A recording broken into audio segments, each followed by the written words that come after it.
Welcome back to New Jersey, where it is a cool 58 degrees and a little bit overcast, and we go down to Melanie Collins. Melanie. Thank you, Greg. Well, Frank Reich told us that when he took over this Colts team, he wanted to instill a brand of toughness. And you want to talk about tough. How about Matt Slauson unknowingly playing through 2 broken vertebrae in his back last week and refusing to come out of the game? He has since been added to the IR, and Coach Reich has asked him to remain in every team meeting and to come on every road trip. He's here in New York, and I was able to speak to him pre-game. He told me he's kind of taken on a player-coach hybrid role, and it's come very naturally to him. He said, it's part of my job description to lead. He knows why he was brought into this Colts team. He said, anybody can do what I do on the field. I am here to lead, and I will continue to do that. Guys, they're not calling him Coach Matt quite yet, but he laughed at the possibility. All right, Melanie, thank you. And everybody in that Colt organization grateful that the injury didn't get even more serious. And boy, injuries have hit this Colt team. These are just the starters that are not here today, including primary receivers Jack Doyle, T.Y. Hilton. It'll be interesting to see what Andrew Luck does with the football when he drops back today. There's no doubt, because that's 2 of the biggest weapons he has, and they're going to do a good job, and they're still spreading the ball around, doing a lot of different things. Jets won the toss. They have deferred, and they kick it away. Zach Pascal takes a knee 1 yard deep in the end zone, and so that will bring out Andrew Luck. Andrew Luck, 38 of 59 last week against New England. He's been throwing the ball an awful lot, in fact, the most in the National Football League. Well, we just got done talking about the injuries. They do get Costanzo back at left tackle, but no T.Y. Hilton, no Jack Doyle. It's going to be, they're going to have to find some balance. They can't put this all on Andrew Luck's shoulders to try and get it done. They've got to have some effectiveness in the running game. Marlon Mack is in the backfield. He's missed the last 3 games with a hamstring injury. Fake to him, Luck on the roll, and throws and in and out of the hands of his intended receiver, Chester Rogers. Yeah, that's been a little bit of a plague for the Colts right now, dropping balls on Andrew Luck. I mean, these guys got to make some catches for him. They had 10 last week, in the way I counted them, and then they're starting the game with 1. Well, and Darryl Roberts, the corner, it's lucky. Andrew Luck's lucky that wasn't intercepted, because as that ball flips up in the air, as a quarterback, you always hate to see just the ball flopped up in the air, because someone generally is around to catch it, and Roberts was right there, just didn't see it quick enough. On 2nd and 10. Quick pass, and that one is intercepted by the Jets. Touchdown, Morris Claiborne.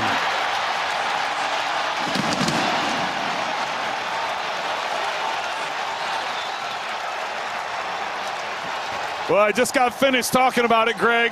Balls that get tipped up in the air, those are dangerous if you're a quarterback, because people and defenders are usually around, and not very timely for the Colts that I just mentioned that, and now all of a sudden the ball tips around in the air. Should have been caught. First thing Andrew Luck did was run over to Marlon Mack and give him a pat on the back and say, that's okay, we'll get him next time. Yeah, Marlon's just back, after missing 3 games, and he's their bell cow. He's their explosive player. They tried to set up a little screen pass to him, and had a lot of room. Jason Myers' extra point is good, and just like that, the Jets take advantage of an Indianapolis mistake and grab a 7-0 lead.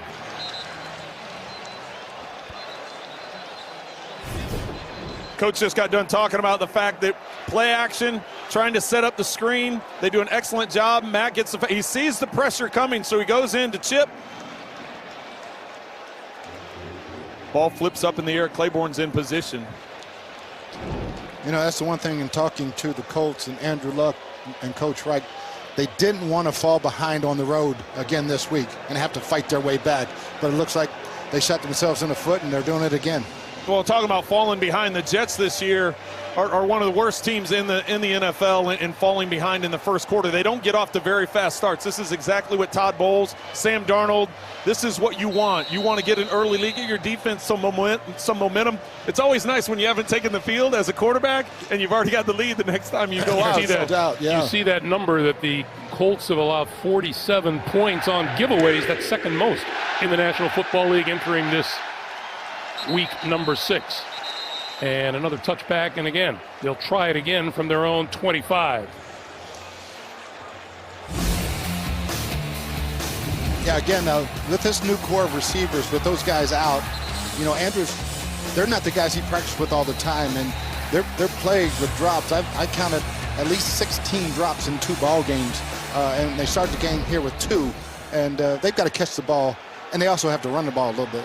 Well, that's why I think they're going to have to come out and start running. The very first 2 plays were pass attempts, so you'd think they'd try and get some run established here. And they come out with 3 tight ends to start this series. Trent from the 25. They'll give it to Mack. And Mack for about 2 to the 27-yard line. It'll be 2nd and 8. As you look at the Jet defense at the bottom of your screen, and as we've talked about, there are some big changes in their secondary. Yeah, they're down 2 corners and their nickel.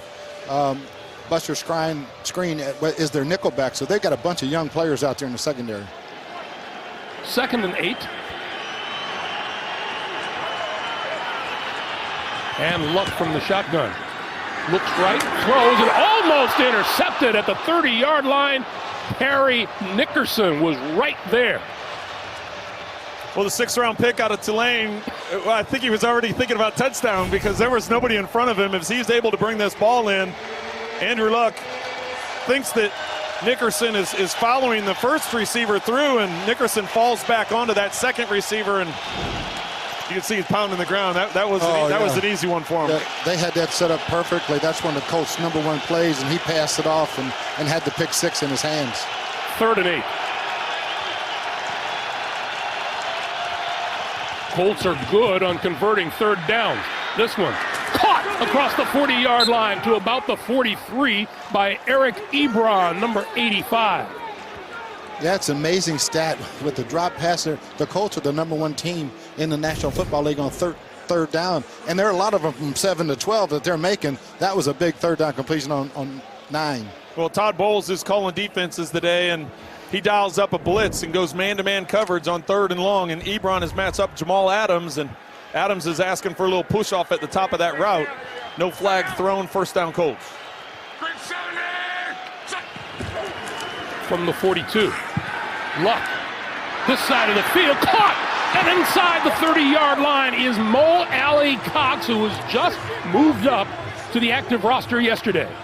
Yeah, he was playing basketball at Virginia Commonwealth last year, and he is a big prospect. But again, if you're trying to run the ball and you got basketball players out there, it's tough sometimes, Trent. That is tough. If those are your go-to guys, and that's what you got to deal with injuries. Adams once again looking for a push-off, and I think there was a little clear out with that left arm. Colts, I keep thinking they're going to try and establish the run. All they keep doing is play action pass and pushing it up the field right now. 34-yard rolling. And now this is Zach Pascal trying to turn the corner, and a penalty marker flies as he's brought down at about the 28.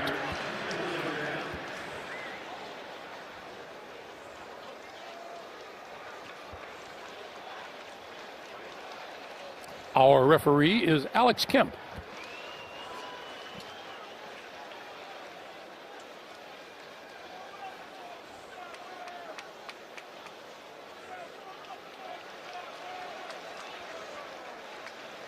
His call is holding. Illegal block in the back. Oh. Offense, number 78. 10-yard penalty. Still 1st down. My bad. The block in the back, courtesy of Ryan Kelly, the Indy center. And there it is right in front of you. That's a big penalty. The Colts had some momentum after the interception touchdown. They're coming back and making some moves. Now it's 1st and 20. Try to get half of it back now, Trent, right? You would think, you get that big 3rd down conversion on 3rd and long to Ebron. Then the next one, you get a play action pass, push it up the field to the newly signed tight end, and penalty sets you back. You're right, Coach. You got to get a chunk of this back. Luck on the move, throwing wide open to the end zone. Touchdown, Marcus Johnson. Well, that's a chunk of it, Coach. Man, that is one great answer from disasters to start the ball game. Come right back down, almost have a pick 6 in this one, and that's one thing about Andrew. He just goes to the next play. Nothing phases this guy. That was a busted coverage by the Jets. They turned him completely loose. Well, and I thought Leonard Williams looked like he was on track to try and get a swipe at Andrew Luck's right arm as he was stepping up into the pocket. Williams not able to get there in time, and because of that the way that Andrew was able to extend the play, that gives time for the receivers up the field to get separation. It truly is a game of inches because that was really close to being sacked. Adam Vinatieri in his 23rd NFL season is good with the extra point. Andrew Luck with the touchdown pass, his 13th of the season. We're tied at 7. 12:16 to play in the first quarter. What an adventurous day already for Andrew Luck. 3 out of 6 for 83 yards, a touchdown, and a pick 6. In his 29th straight game with a TD pass. That's the longest streak going in the NFL. And so much to think about that the Colts were going to come out and try and get some balance, and Andrew wasn't going to have to throw as much. They've had 7 plays, and 6 of those 7 have been throws. So looks like they're going to do more of the same. Yeah, when you're a play caller and you have a quarterback like that, it's hard to call running plays. From the 1-yard line, this is Andre Roberts. And Roberts brought down short of the 20-yard line. Coach, let's talk about your game plan for the day.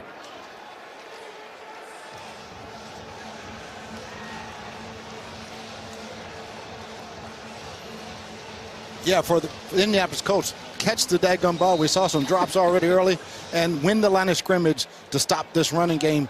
For the New York Jets, keep pounding the rock. What a running game they started with last year. And then pressure and more pressure on the quarterback. The dadgum ball. Bilal Powell is in the backfield alongside Darnold, and Powell gets the handoff and isn't going to get much. Just across the 20 to the 21, where Darius Leonard makes his first tackle of the day. And a closer look at Sam Darnold, impressive young man, and the way he handles himself, how his approach to the game is very, very reserved. He's not what you consider an excitable rookie. Oh, that's for sure. You never know what's going on in the game looking at his face. It's just calm, collective, the whole ball game. Very steady, never too high, never too low. Powell again. Powell with some running room. And out close to the 30-yard line, that'll be enough for a first down for the Jets. Well, we touched on it in the open, and just having the balance. And if you're a rookie quarterback, if you're any quarterback, having that type of running game, you can look at the offensive line there as we show the lineups. This is the same starting offensive line for 6 games in a row. And when you can have that consistency up front, that gives you good protection, that lets you establish the run. And then that's when you start working in the play action passes and push the ball down the field. Oh, there's no doubt. It gives you a chance to get those deep shots because every linebackers and safeties are coming forward all the time. Darnold going to the near side of the field, and that's complete to Jermaine Kearse. And Kenny Moore, the cornerback, coming up to make the stop as you take a look at the Colt defensive lineup. You know, that consistency on the offensive line, we referenced it earlier, Trent, that an offensive line really feels good about itself when it's able to control the line the way they did last week. It does, and just the confidence continues to grow. When you can stay healthy and you have the same guys practicing next to each other and playing next to each other, that just, and as an offensive play caller, that makes you feel that much more comfortable as well. Powell. Yeah, and this Colts defense is built on speed and disruption. It's not a very complicated one. So for Sam Darnold, the week of preparation might have been the easiest one for him because there's not a lot of blitzes. It's a lot of cover two. And for that offensive line, it's practicing against disruptive players and getting them blocked and getting you can get the running backs into the second level, they're going to have a big day running the ball. Now we're seeing a lot of Bilal Powell and not much of Isaiah Crowell. He is nursing an ankle injury, and remains to be seen how much he plays today. Powell again. And Powell to the 45.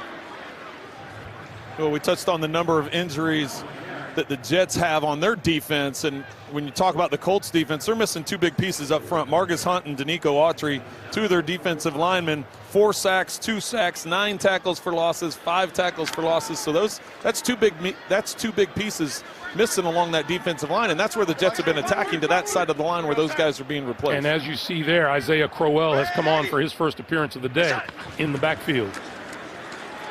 Darnold throwing sideline. It is caught just short of the 30-yard line by Chris Herndon, the tight end. Well, if you're Sam Darnold, I don't know if you want to make a living throwing those kind of throws. Malik Hooker is right in position, to get this interception, at the very least knock it away, and he doesn't. Herndon jumps over the top of him, is able to tip the ball up and then catch it as he's falling to the ground for a nice reception down by the 30. That's unusual from Malik Hooker. He was an all-state basketball player.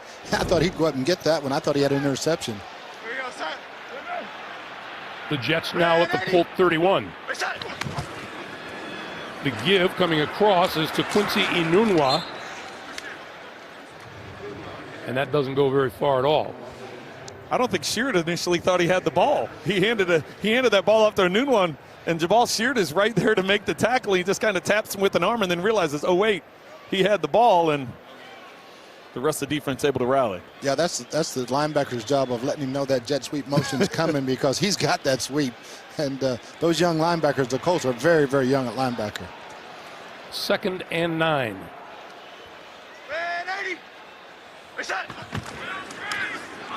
Fake to Crowell. The pass to Crowell.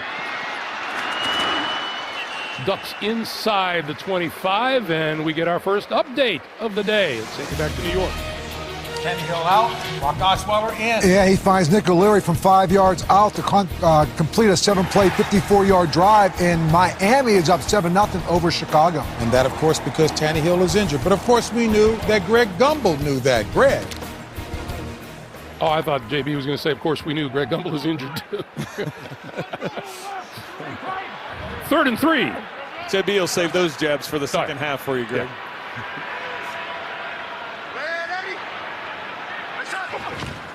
With Crowell in the backfield, Darnold throws, and he's got his man inside the 20-yard line for a first down. That catch is made by Neil Sterling.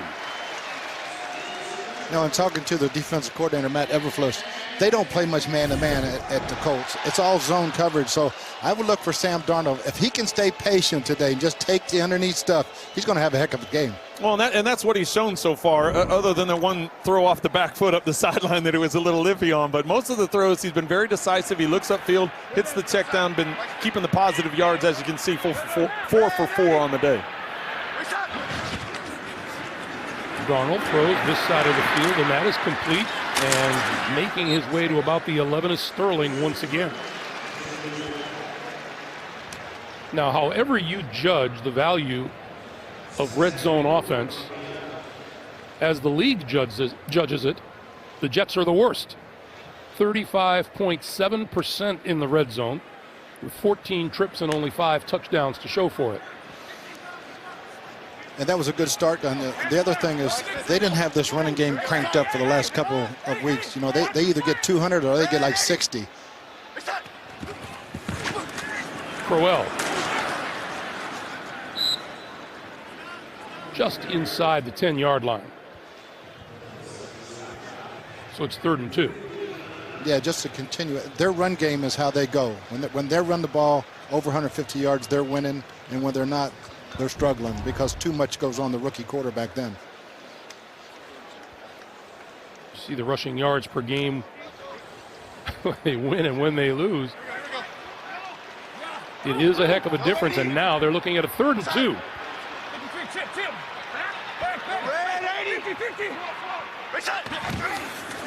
Crowell. Nowhere to go. In fact, he lost yardage on the play. Back to the 12-yard line. Again, good penetration by that defensive front. Jabal Sheard in there. Good job.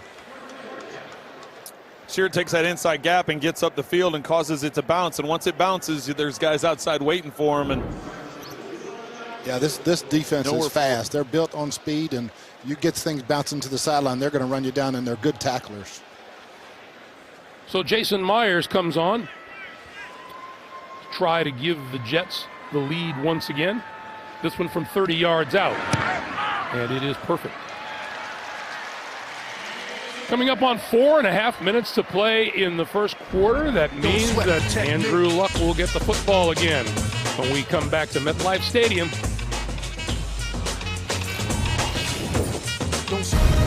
The NFL on CBS is sponsored by McDonald's new Trick Treat Win Game. No purchase necessary. Verizon, the best unlimited is on Verizon, America's most awarded network. And by Walt Disney World Resort.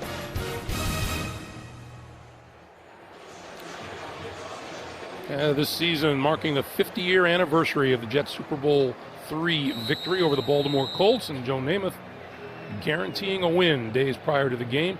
Came through on that promise. Jets a 16-7 winner, and they will be honoring that Jets team at halftime. This is Zach Pascal inside his own 5. To the 20, and almost to the 30-yard line before he is brought down. Doug Middleton making the tackle. How about the difference in the first 2 possessions here? Yeah, unbelievable. The first possession, we get a drop on a bootleg and then a drop screen that ends up in a pick 6, and then you come right back, and Andrews spread the ball around to everybody, including basketball players. They're using everything. Chris Ballard, the general manager, has done a great job of just finding people that can play football and putting them on this roster, and they really have a great energy in their building. So here are the Colts at their own 20. Oh, flags. And see if the call. False start. Offense. Number 74. 5-yard penalty. Welcome back, Anthony Costanzo. Number 74, guilty of the false start. A little too anxious. He's been sitting on the bench too long. Well, the Colts, from a personnel standpoint, have LaRaven Clark, the backup tackle, in. He's in as a tackle eligible, playing tight end, trying to give the. It more has to do with the personnel matchup, right? You try and get extra guys on the field that you think will give you a matchup in the passing game, or you want to overload to try and run to that side. Yeah, they don't really have a blocking tight end with Jack Doyle down, so they're going to use a tackle. Luck throwing outside, and that's complete to Turbin. And Turbin is wrestled down by Darren Lee once again. 2, JB and coach in New York. A stat coaches hate. Yeah, Buffalo Muff fumble is going to lead to this Deshaun Watson to DeAndre Hopkins hookup 13 yards out. Houston up quickly 7-0 over Buffalo. And Greg, you are never injured and there are no turnovers against you. Back to Greg Gumbel. JB, I'm always injured. Thank you, bud.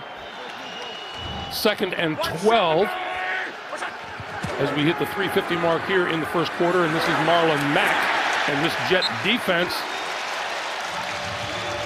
standing tall. That's Morris Claiborne with the tackle.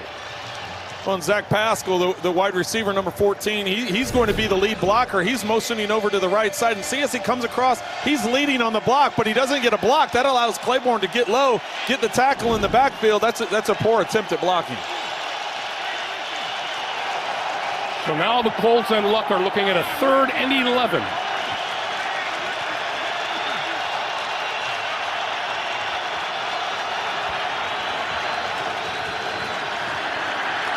Luck steps up and slides down across the 30-yard line, well short of a first down. So the Jets get the ball back. This is an unusual situation for the New York Jets. In the first 5 games of this season, they put a grand total of 7 points on the board in the first quarter. They have 10 today. Yeah, good job. They showed blitz and bailed out and played zone defense, and Andrew had nowhere to go with the ball and tucked it down with smart sliding, getting down, punted away. Andre Roberts back at his own 20-yard line.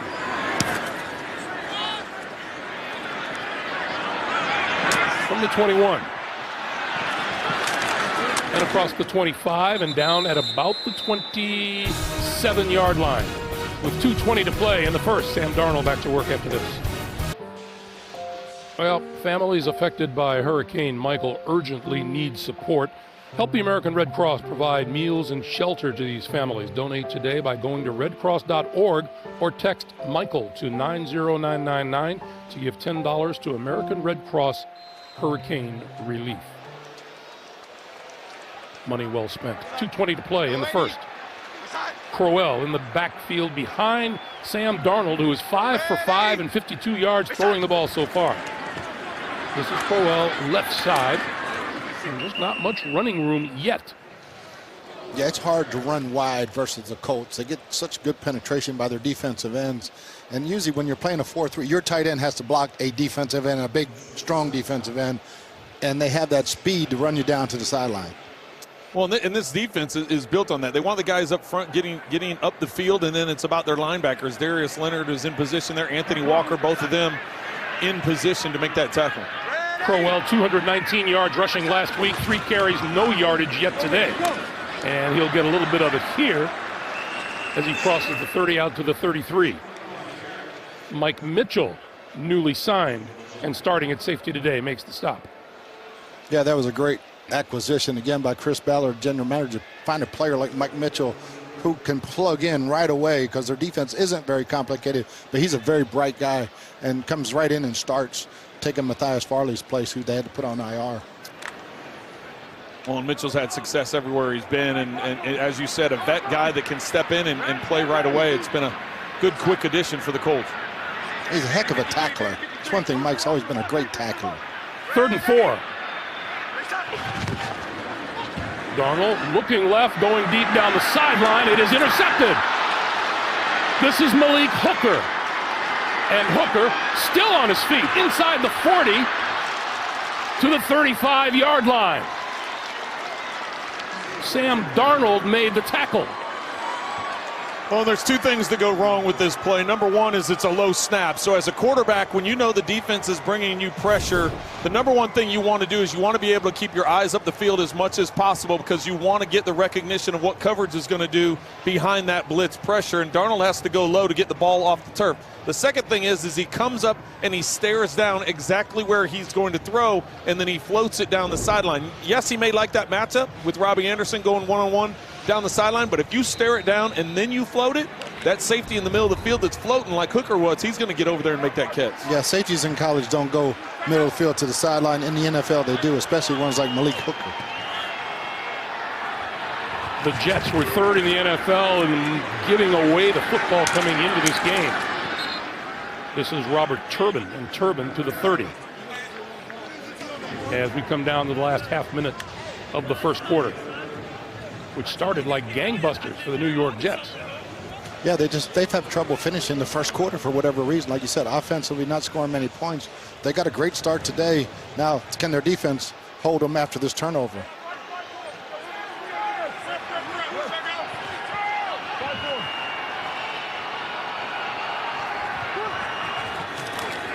On 2nd and 5, Luck with time and over the middle, incomplete. Ryan Grant was cutting across. It'll be 3rd and 5. Yeah, that's one thing I think Trent, the Colts wide receivers are going to struggle today is getting away from man-to-man. Even though it's the 4th, 5th, and 6th defensive back for the Jets, it's still plastering man-to-man is going to give these guys problems getting away. Well, I know Andrew Luck had a lot of time but give credit to the secondary of the Jets because there was no one open. I looked out there what Andrew Luck was looking at, and there were 4 guys out in the route, and none of them had separation. Look for here. I wouldn't be surprised a little bit of a double move. Luck over the middle, wide open, inside the 20, to the 15, to the 12 is Marcus Johnson. And that will bring us to the end of the first quarter. The Colts, off to a slow start, have rebounded well and threaten as we start the second. The NFL on CBS is sponsored by Geico. 15 minutes could save you 15% or more on car insurance. And by Taco Bell's Triple Double Crunchwrap Box.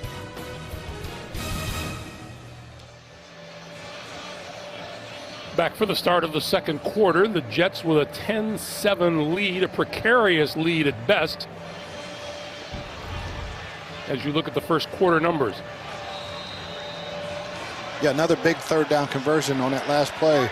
2 crossers and a guy sitting in the middle. The Jets went zone, and Andrew read it perfectly.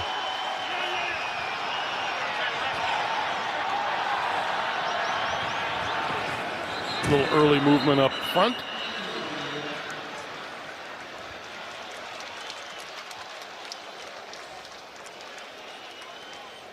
One official was signaling defense, the other official was signaling offense, so they're getting together to talk a little bit.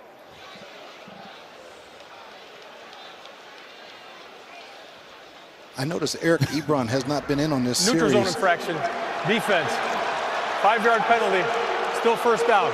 So the blame goes to the Jets. 5 yards to the good for the Colts.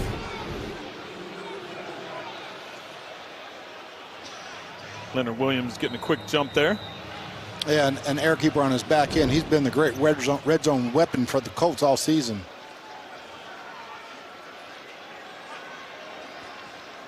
He's been nursing a few injuries himself. It's questionable whether or not he was even going to play, but he's sucking it up and going.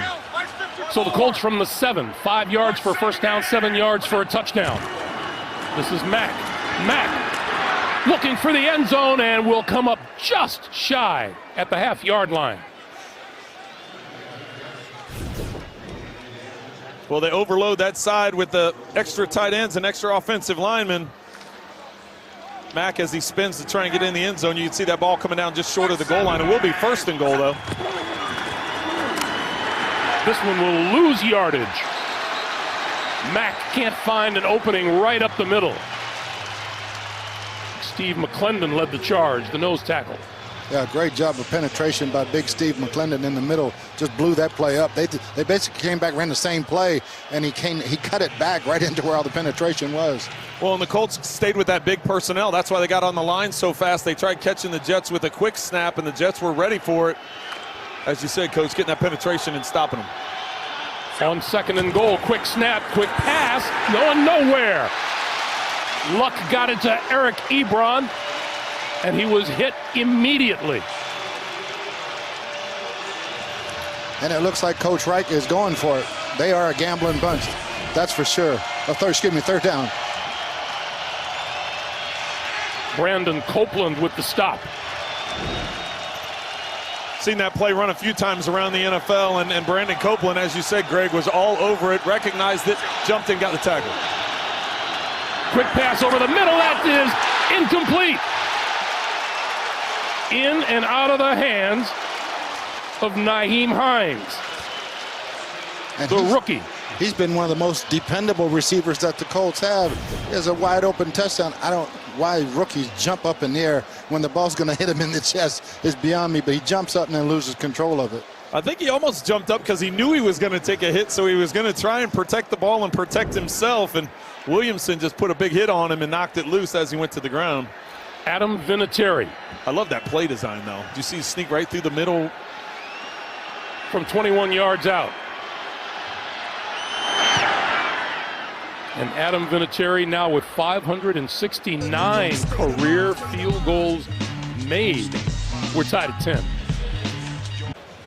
Hey, tomorrow, Cedric the Entertainer and Max Greenfield star in the new comedy The Neighborhood. Tomorrow at 8/7 Central, only CBS. 10-10 tie, 13:25 to play in a first half that has been entertaining, if not completely and totally clean. It's a little unorthodox how we've gotten to 10-10, but we are. It's a good one. Yeah, it shows a lot of the resiliency of the Colts so far after that disastrous start. Let's go down to Melanie Collins. Thank you, Greg. Well, you guys talked at the top of the broadcast about Sam Darnold's Cali cool personality. He came over to the sideline after that interception to Malik Hooker, looking completely calm and unrattled. He sat with Josh McCown and reviewed the play on the sideline tablet. When I spoke to his mom and dad, Chris and Mike, pregame, they said he's always been like that cool demeanor. The only time his emotions change is when he's really, really hungry, Greg. Melanie, thank you. He was cool and calm. Andrew Luck was reassuring after an interception. Guys just don't get bothered anymore at that position, Trent. Well, you try not to. That quick pass, that's complete. This is Enunwa, and Enunwa with a little running room, lost the football. On the ground, recovered by Indianapolis.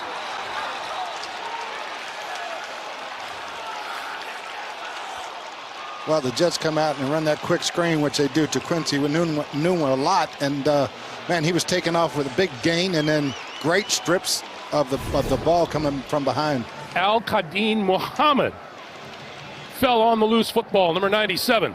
I thought there was maybe a chance that his knee was down on the ground and the ball was punched out by Darius Leonard coming from behind. And after seeing the replay, he's clearly, his knees aren't on the ground. And as you said, that was going to be a big gain. Good drive starter for the Jets. Instead, Colts have it going the other way. And we talked about Darius Leonard before this game. How active has he been already today? Colts now at the Jet 41-yard line. Luck outside here, and that is complete to Zach Pascal. First-year man out of Old Dominion.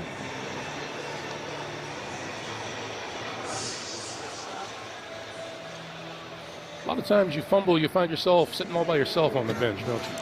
Yes, indeed, that's for sure. But, that's one thing about these guys. They are all in it together, and they'll pull it back together quick over there on the sideline. Second and 4.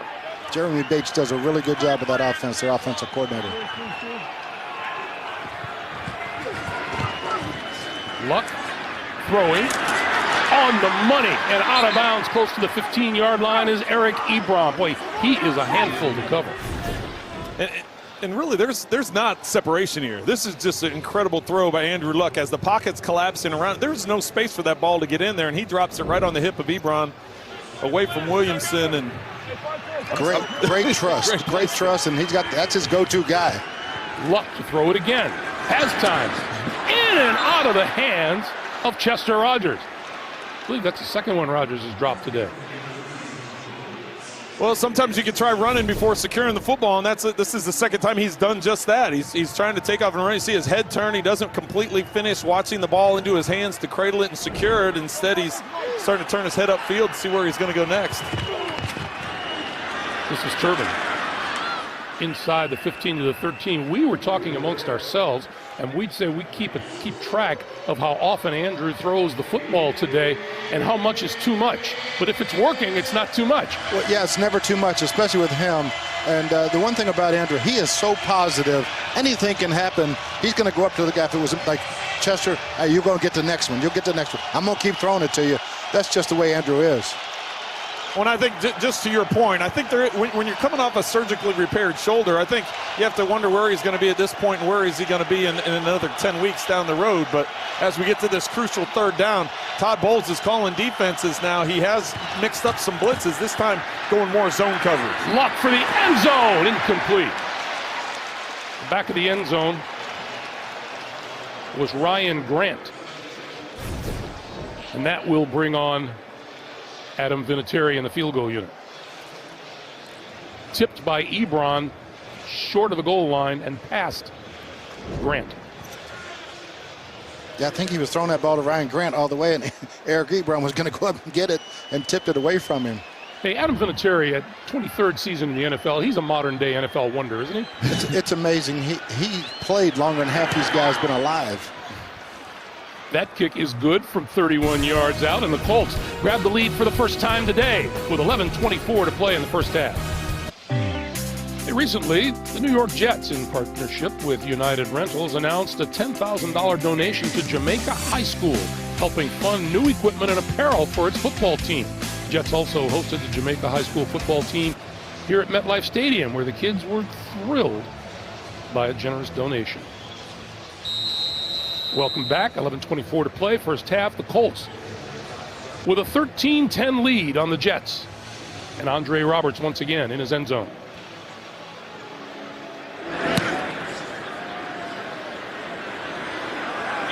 At the goal line. Roberts up the middle, penalty flags fly as he's brought down at about the 28-yard line.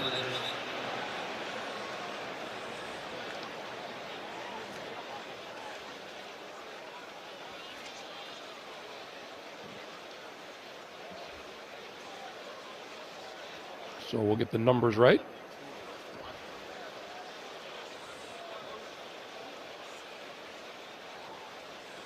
During the return, holding, return team number 36. 10-yard penalty, first down. That penalty is on Doug Middleton. We check in downstairs with Melanie. Greg, one of Sam Darnold's favorite targets, Quincy Enunwa, is dealing with an injury to his right ankle area. He tried to walk around down here on the sideline, was clearly having trouble. He just went off into the locker room with the team doctor for further evaluation. Keep you updated as I know more, but for now, he is questionable. All right, Melanie, thank you. Jets with 2 turnovers on their last 2 plays. This is Bilal Powell, and Powell across the 15 to about the 17-yard line. Darius Leonard, impressive rookie, as we've said, second-round draft pick out of South Carolina State.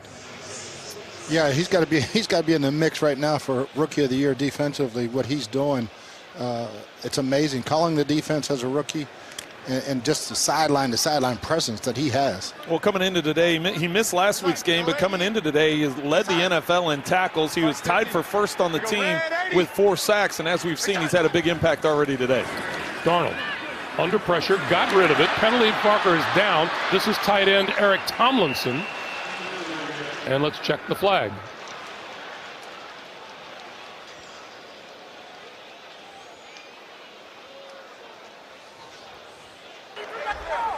Holding, offense, 10-yard penalty, still second down.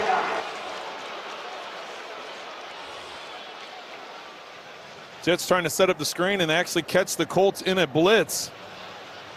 Unfortunate holding call. You see Todd Bowles there questioning. My favorite part of the weekend, Trent, was asking Todd Bowles if he had any stories he could tell us about his past days with Bruce Arians. And he said, absolutely. I said, any we can tell on the air? He said, not a one. That's for sure.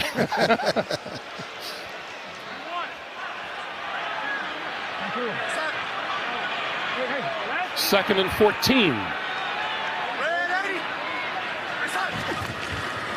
The pitch for Powell. Can't turn the corner. Wrestled down at the 10-yard line by Hassan Ridgeway. Pressed into a starting role today in the absence of Margus Hunt. Well, Melanie touched a little bit about Sam Darnold and his attitude and his approach. We had a chance to talk to some of the players for the Jets on Friday when we were at their facility, and they all did the same thing. They said whether it's good or bad, Sam Darnold is just steady, and really they need that steady presence right now. They need to get something going. The last two possessions, they had turnovers, had the interception and the fumble by Anunwa.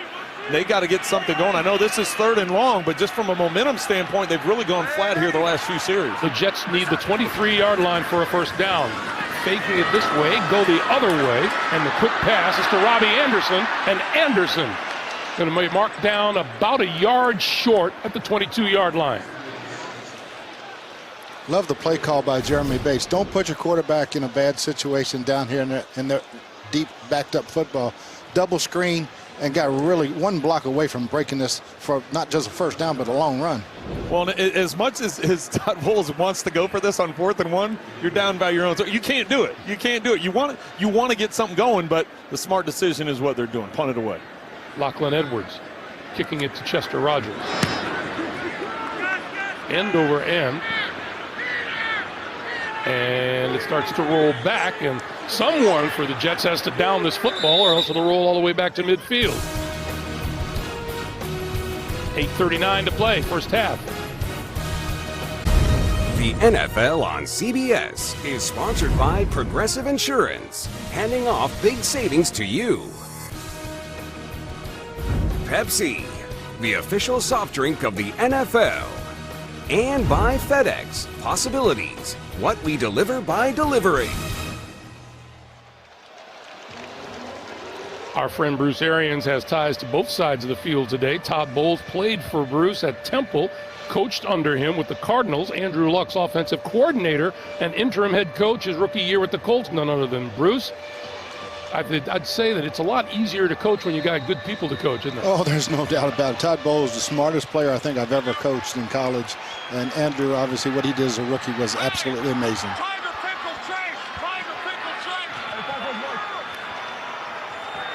Here are the Colts at the Jet 35. Quick pass is complete to Zach Pascal, and Pascal to the 41.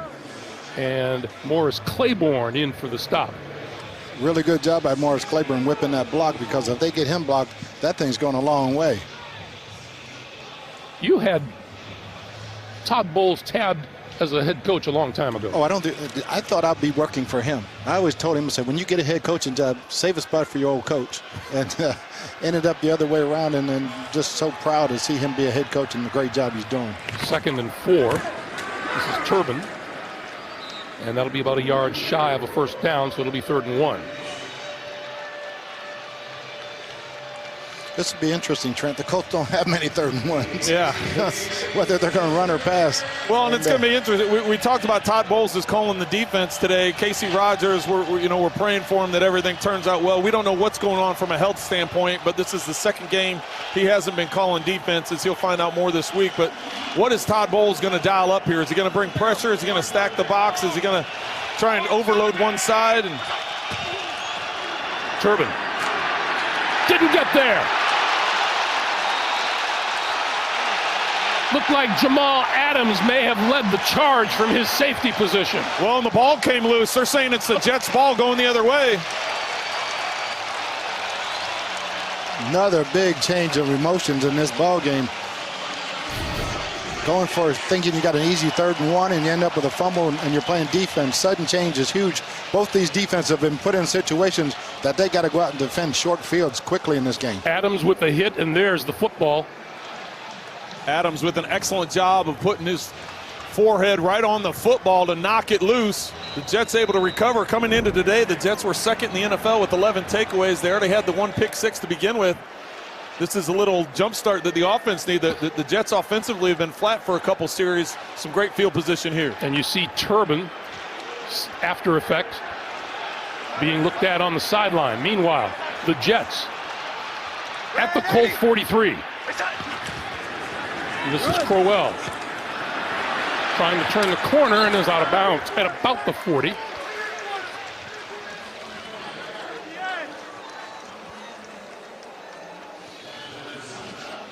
Really good job by Chris Herndon, tight end, of sealing the edge right there for the Jets and him getting around the corner.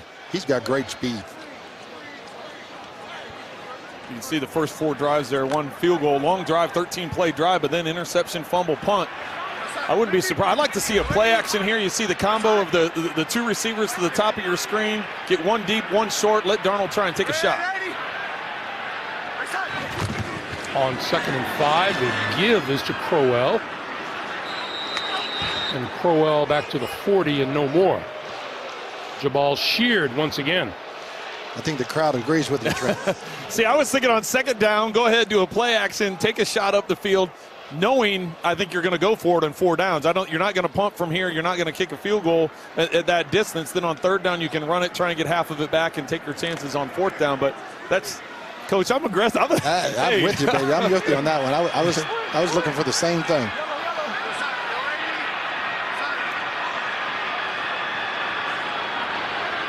Jets need the 33-yard line for a 1st down. Darnold on the slant, got his man, Robbie Anderson, and Anderson with a 1st down to the 20. So what you do as a play caller, and Coach, you know this better than I do, you overload one side, you put 3 receivers to the side, that isolates to the short side of the field. Robbie Anderson's one-on-one. He knows that the underneath, or Sam Darnold knows that the underneath coverage is going to be flowing to the 3 receiver side. You just take that one-on-one slant, easy throw, nice catch and conversion. Yeah, the Colts are not man-to-man built. You know, they're zone built, and he just whipped him on the slant. 19-yard pickup. Line of scrimmage is the 21. Darnold looks left, throws left. That is complete. Near side of the field, Jermaine Kearse.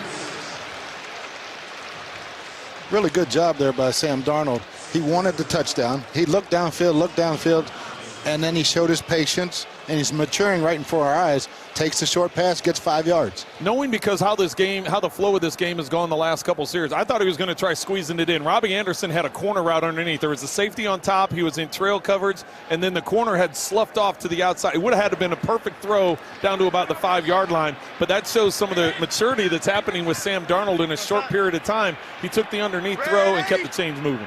Here we go. Hey. Action. Broadway, right side. Crowell brought down in the backfield by Anthony Walker, the 2nd-year middle linebacker. Anthony Walker with great recognition in the middle of the field. He's attempting to be blocked by Tomlinson. Tomlinson doesn't get to him, and he's able to bounce to the outside and get the tackle for loss. There goes Robert Turbin to the locker room. This Jet offense operating without Quincy Enunwa, who has gone to the locker room with a suspected ankle injury from the 17-yard line. Here's Darnold on 3rd and 6.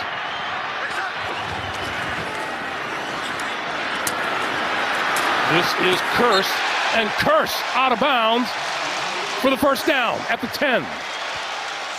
Well, again, Trent, you see Colts play man-to-man again, and they don't know how to pass it off. They just don't play man-to-man enough, and they get a little confusion, give them an easy 1st down in the red zone. Those come back to bite you. Good job by Kearse putting his head down and getting the extra 2 yards for the first down. It's 1st and goal at the 10-yard line. And Greg, last time they had the ball down in the red zone, we talked about their struggles in the red zone. They had to settle for a field goal. This is where you need to get something going, get it into the end zone. Crowell. Out of bounds at about the 6 or the 7-yard line. Well, and they're fortunate they even got that. I thought the Colts were in perfect position defensively. They just lost the outside contain. They had enough bodies over there. Whoever's got that outside contain has to be able to turn it back in because there were enough bodies flowing. Instead, just picking up a couple yards. Yeah, the speed of Isaiah Crowell is amazing for a big back. And one that's had ankle problems. Yeah, he just outran everybody. 2nd and goal from the 7.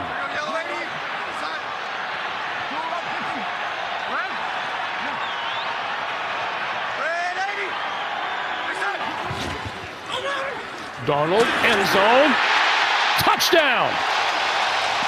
Terrell Pryor.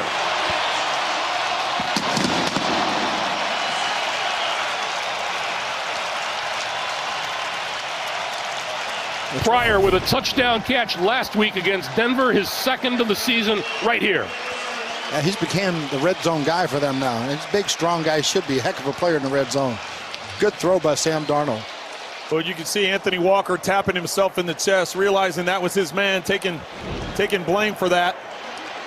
But really, it's Sam Darnold, the timing that he threw with that ball. It wasn't that it was bad coverage because he was there waiting for that dip to go down the middle, but Pryor going up and sitting. Now, that ball was out of Sam Darnold's hand before Terrell Pryor even had his eyes back to the quarterback, and he put it on the shoulder away from Walker that allowed that touchdown to happen.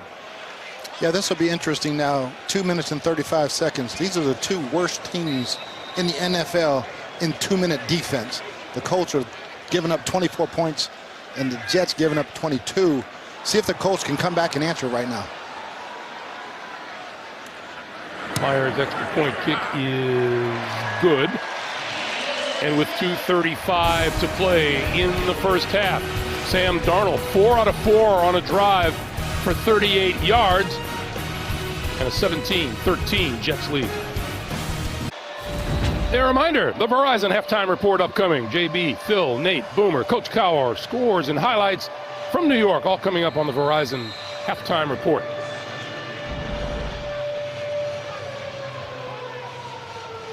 Been a bit of a shootout here in the first half, 17-13 Jets. Pascal will not return this one, and we'll get to the 25-yard line. And while we have a moment, we want to send our good wishes out to our buddy at CBS, longtime CBS producer Craig Silver, who was injured last week, resting comfortably after undergoing surgery on Friday. And our entire CBS team, not just our crew, but across the CBS Sports Network, wishes Craig well. Can't wait to get him back working SEC football. He does so well. The 25-yard line. Andrew Luck throws to the near sideline. That's complete to Ryan Grant. Coach, you just touched on the fact that both these defenses struggle in 2-minute defense, and if you start off giving that big a cushion, you're going to just give them a 12-yard out with no pressure either way.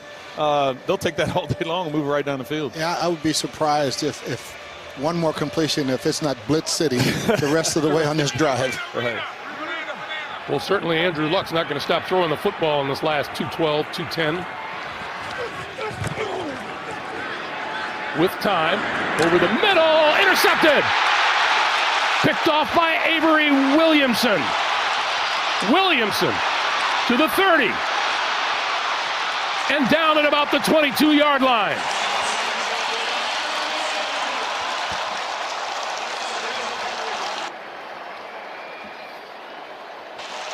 There's a late flag in the middle of the field.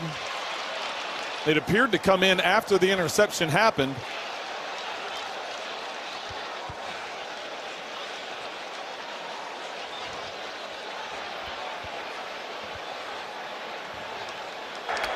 There was no foul during the return. It'll be New York's ball, 1st and 10. This is the 2-minute warning. Timeout.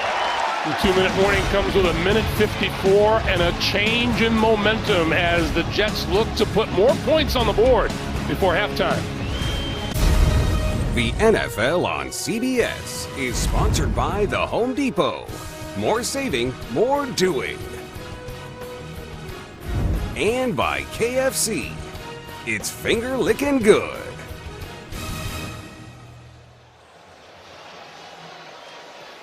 Well, with 1:54 to play in the first half, each team with 3 timeouts remaining, and you've got to assume Sam Darnold has his pick of what he can do with 3 timeouts to go. Well, yeah, you can spread the whole field. You can run the ball. You do anything in the middle of the field. And you also don't want to score too quickly and give the Colts a chance to come back and try and get something before the half. Darnold throwing for it all in the end zone, just off the fingertips of Robbie Anderson. But as I'm sitting here next to the coach, you can never score too quickly, can you? No, there's no such thing as not scoring too quick, and he put the ball right on the money. I was surprised Robbie didn't come up with that one. That was an excellent throw to the back corner, and Anderson getting both hands on it, not able to bring it in. Pierre Desir turned around just in time to miss it. 2nd and 10.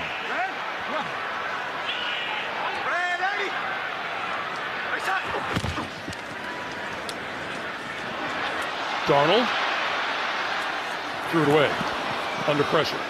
It'll be 3rd and 10. Again, smart play by Sam Darnold. He's got such great feet in the pocket, and he always keeps his eyes. He's not looking to run. He's looking to get the ball down the field, and he avoids the pressure so well, and then just dump it and don't take a sack or a hit. Too many of the young quarterbacks today, Trenton, they're not getting hit too much. They don't get down. They don't get out of bounds. Well, one of them was one of your old QBs that's playing in this game, Andrew Luck. Boy, he liked trying to lower the shoulder and run over guys. Yeah, we had a deal. He learned better. You only tackle with your left shoulder. Right. Darnold throws the quick one. This is Powell, and Powell to about the 10. And we have a penalty marker down.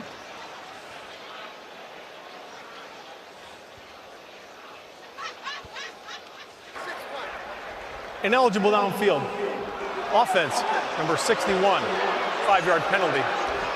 Still 3rd down. Center Spencer Long leaving too early, and this is going to back the Jets off to the 27-yard line now. Yeah, the screen pass was just a little bit off timing, and he got downfield too quick. Made a heck of a block, but was just down there too quick. I would think here you have to be careful if you're Sam Darnold. Yeah, you want to take a shot. The Colts are going to go cover 2. They're going to go soft with their underneath coverage, make you throw underneath, and then rally and try and make the tackle before the first down. Hold the Jets to a field goal attempt would be my guess. Time running down on the play clock, and they got a timeout just in time. We'll take a break. Be back in 30 seconds after this from Pepsi. So now the Jets are looking at a 3rd and 15, and the Colts are looking at ways that they can conserve some time and take a shot at the end of the first half. No doubt, anything but an incomplete pass, the Colts will call timeout, and the big thing here is just get them stopped.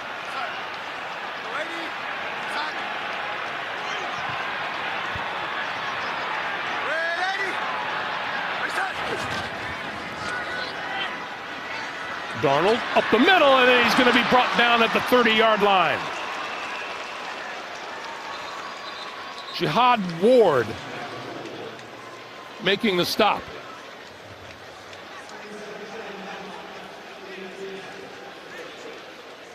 I was a little confused by that conceptually because there weren't a lot of underneath routes. The tight end stays in to protect.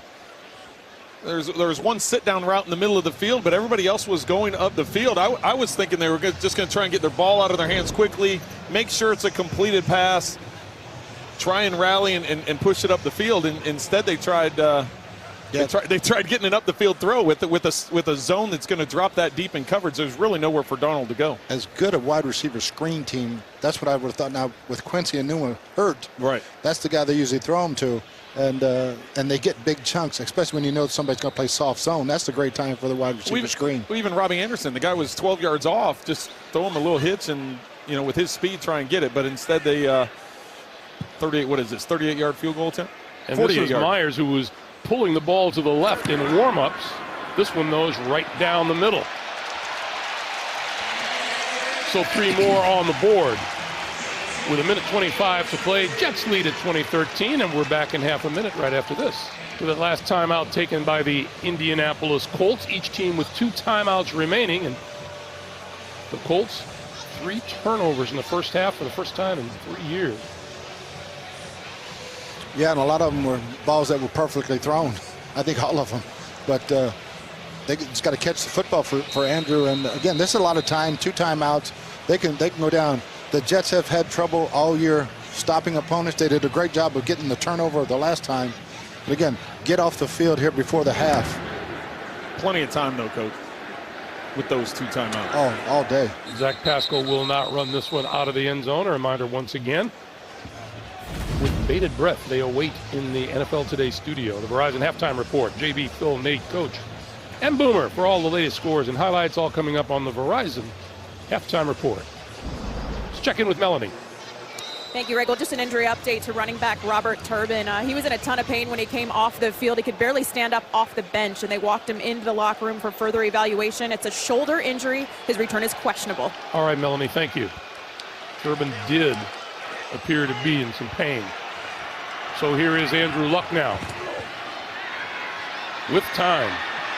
Sideline pass and sliding catch is made by Pascal. Clock continues to move. 1:15. That's one of those passes, Trent, you almost rather have the incomplete. Stop the clock.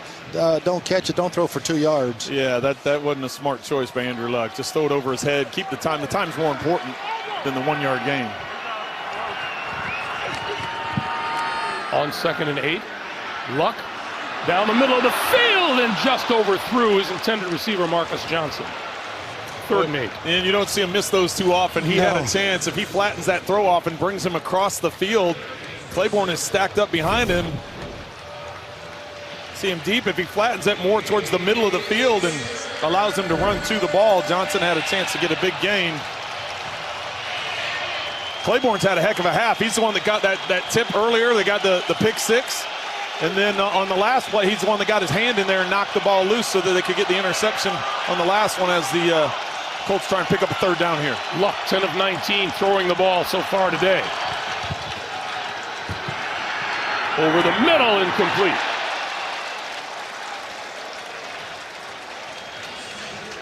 And that'll bring the punting unit on. Well, a lot of contact at the top of that route. I was surprised there wasn't a flag on that. I don't know if they thought they tangled feet and it was incidental, but he knocked Chester Rogers down right when the ball was in the air. Rigoberto Sanchez is the Colt punter. Boy, he was booming them in practice. You know, there's no rush in practice, but he was getting his foot into it. Andre Roberts is deep. And Andre Roberts has been a catalyst. He's been a great addition in their special teams. High and not that deep, but a fair catch is called for and made by Roberts at the 27-yard line. Look, Sam Darnold in the first half. How did he do? I think he's been impressive. He's, took some chances. That obviously is an interception that he stared down, but at one point in time, he was 11 of 12. Last series, he had a couple incompletions, but, other than the one mistake he had with the interception, I think he's done a pretty efficient job. Now, what would you do here, Coach? With a young quarterback, you got a 7-point lead. You got 2 timeouts in your pocket. You try and get a draw or screen, just get something going, see if you get a big draw screen, something short, maybe one of those wide receiver screens. Let him get an easy completion and see if we can get 10 or 15 yards and get going.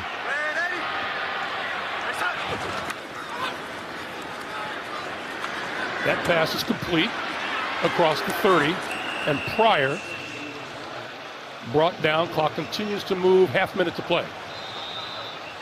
And now the whistle and the timeout.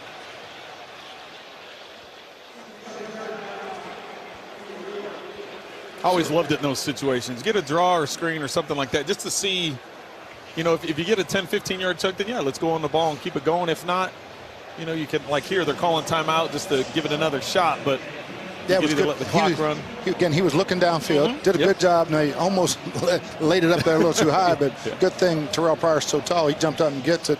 But got an easy completion. Now, you got to save this timeout for the field goal.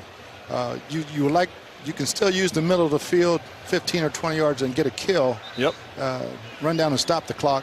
or work the sideline, either one. But you'd like to save that timeout for the last play to get into field goal range. There's Jason Myers, the place kicker for the Jets. You saw Sam Darnold on the sideline with Josh McCown, his backup, 16-year veteran. He couldn't be more praiseworthy of the help that he's gotten from McCown. 2nd and 5.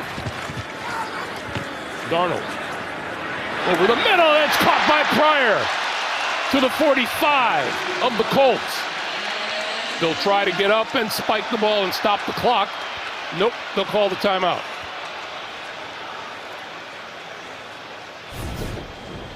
Inside route is clearing out. Pryor coming from the outside on just the dig route. Inside clearing out that underneath coverage. You just talked about Pryor being a tall, lengthy receiver that can go up and get a football. That ball's kind of high. He's able to bring it down and snag it.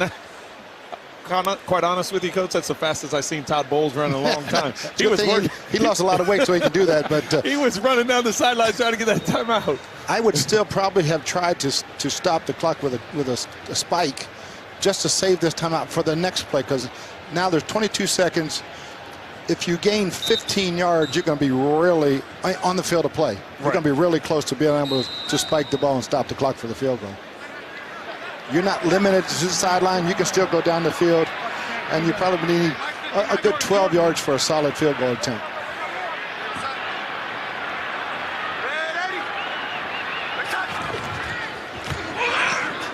Darnold to the side of the field, caught and out of bounds short of the 35-yard line is Robbie Anderson. Well, that's amazing. I'm surprised the Colts didn't defend the sideline better than that. They gave him an outside route, comeback route, and you would think they'd be in some form of cover two, make them throw the ball down the middle of the field and see if they could get it stopped. Jason Myers has a 55-yard field goal to his credit. 2nd and 2 right now. 18 seconds on the clock.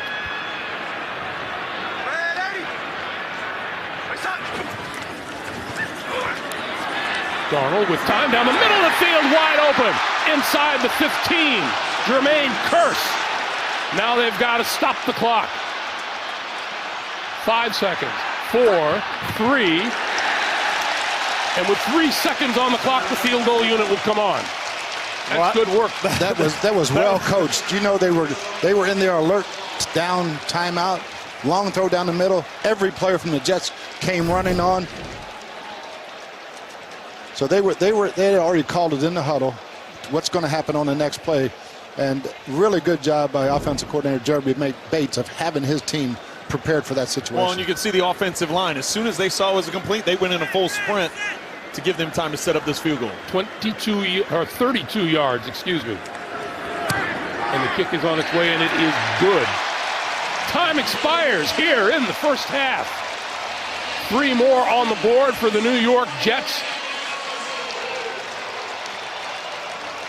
And Tom Bowles can go back to the locker room and rest up. End of the first half, 23-13. Jets over the Colts. Halftime is next after these first half highlights from Verizon and a word from your local station.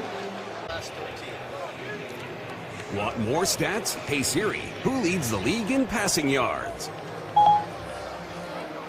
Welcome back to MetLife Stadium as we get set for the second half of our game. 23-13, Jets in the lead over the Indianapolis Colts. Greg Gumbel, Trent Green, Bruce Arians. Let's talk about these Jets in the first half and what you saw. Well, a very opportunistic defense, 3 turnovers. But the best thing is the way they finished the half. They've been struggling finishing halves. Got a turnover, scored points, and they get the ball to start the second half. Well, and I think the thing for the Colts is they're lucky to only be down 10 when you consider the amount of miscues they had. First, the tip ball on the screen that ends up going for a pick 6. Then in the end zone, it's in your hands. It's going to be a touchdown. Instead, you have to settle for a field goal, and then the fumble, which ultimately sets up another scoring opportunity for the Jets. So that's what it's been. The Colts are lucky to only be down 10 at this point in time, and Andrew Luck's got to keep firing it up. He's stayed positive. We've seen him working the sidelines. He's trying to stay on top of these guys and keep them going, keep them moving forward. He's just been throwing in bad luck so far. Get it? Yeah, that was excellent. This is Andre Roberts. Roberts with some running room up the middle, and then he's hit as he crosses the 25 to about the 27-yard line. And we check in with Melanie. Thank you, Greg. Well, I spoke with both coaches at the half. Todd Bowles, I asked him about just having 34 yards on the ground, especially with the domination on the ground last week. He said it's just a matter of the looks the Colts are giving us. They're playing way back. And then I spoke with Frank Reich. And, Frank Reich, and a big concern coming into this game was the offensive line. He's pleased with how they've been able to protect Andrew Luck. He said we have to get the run game going. And, Trent, you mentioned it. He said we've only gotten field goals out of our turnovers. We have to score more points. Guys, also Robert Turbin downgraded to out in this game. All right, Melanie, thank you so much. Darnold gives to Bilal Powell. And guys, going back to that whole thing about the concern for the Colts, not that anybody feels sorry for you in the National Football League, they don't, but with all their injuries, sometimes injuries solidify a team, right? They really do. They can bring you together. They have such great energy. Everybody was so positive that we talked to. The biggest concern I had with all those defensive linemen down, Trent, is them wearing out. They've got a very short rotation in this ballgame in the defensive line.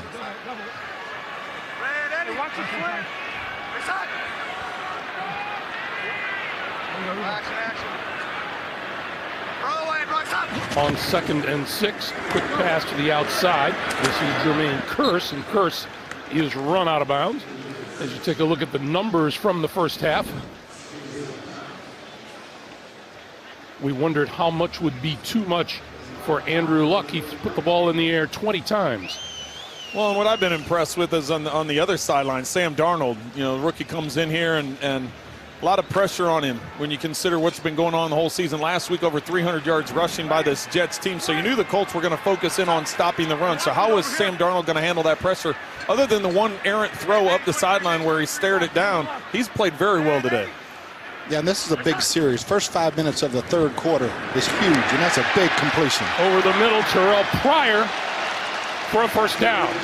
Sam Darnold had 168 yards throwing in the first half. That was his best first half of this rookie year. Yeah, 23 points is by far the most they've had in the first half. And again, big third down conversion here. They got a chance to what we used to call a double score. You score before the half, you score to start the third quarter, and it's very hard to lose that way. That's why coaches defer so much. That's why they like to defer, because then you get a chance to double dip at the half, and Jets are in position to try and do just that. On first down, they give us to Powell, and Powell has some room to run inside the 35 to about the 32-yard line. Another first down. Excellent job up front by left guard James Carpenter. He collapses, and that's right where Powell is going to run. Right off the backside and get through the middle and take it up for another first down for the Jets. And if that front line coach of the Colts is getting tired now, then it's going to be a long second half. Oh, there's no doubt. And 9, 10, 11 play drive will wear them out for the rest of the game. Crowell into the backfield. Darnold wide open at the 15-yard line. 10-5, touchdown, Chris Herndon.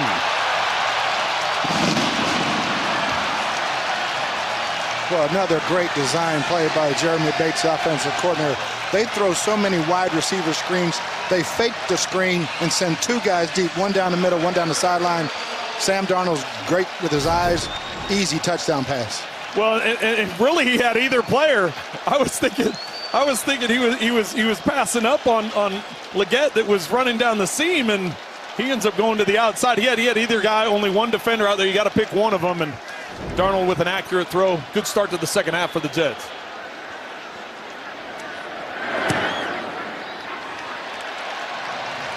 The extra point is good. The New York Jets have put 20 points in a row on the board and have taken charge.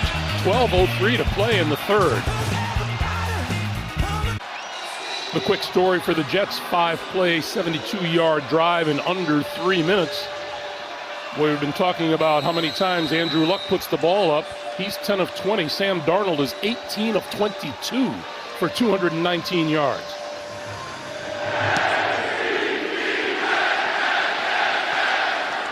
Pascal will not return this one. It'll come out to the 25-yard line.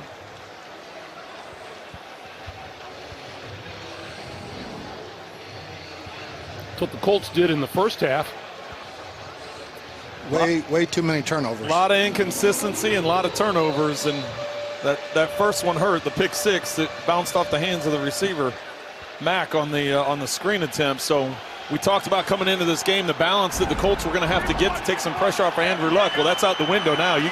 You're down now. You got a down 17. You're probably going to have another 30 attempts here just in the second half.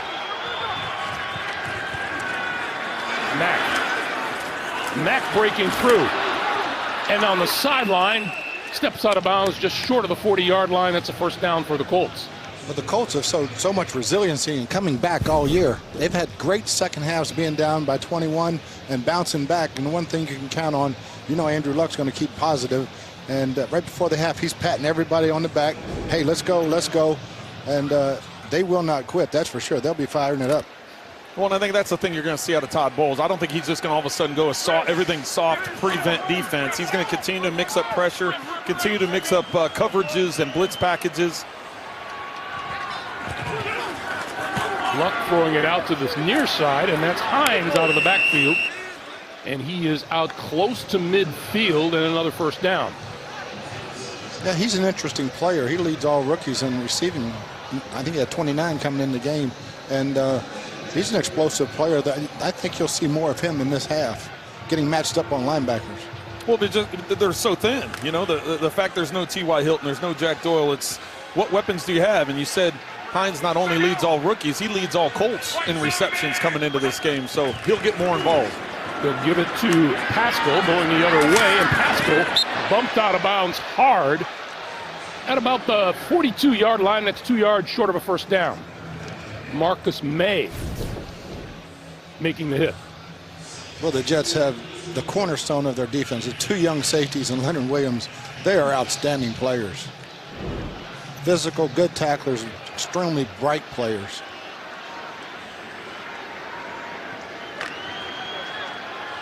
Good job by the Colts, Trent, mixing and matching right here. I wouldn't be surprised to see a shot on 2nd and 1.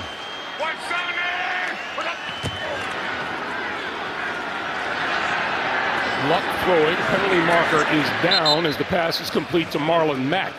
Well, and Todd Bowles thought the same thing. He went a cover 2 on 2nd and 1, which very rarely you see happen because you're thinking it's going to be a run, but he went cover 2 waiting, and the Colts tried a double move, but with 2 deep safeties, Luck had to dump it off.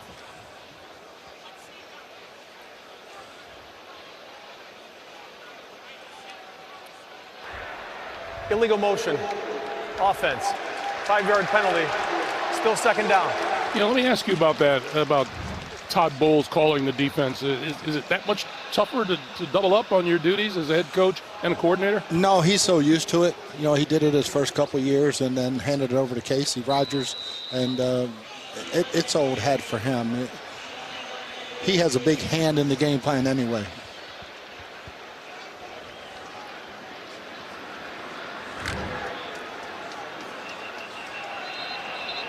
So it makes this a 2nd and 7. Well, going back to that play calling thing, I don't think it's as big of an issue, but I think it is a bigger time commitment that Todd Bowles has. We talked to him a little bit about it. He said, instead of focusing on the entire game, now you have to dial a little bit more on the clock, please. On more specifics of in terms of play calling and situational football. Yeah, and it depends. When you do these things, when you're calling plays, you have an assistant that you really depend upon for your game management.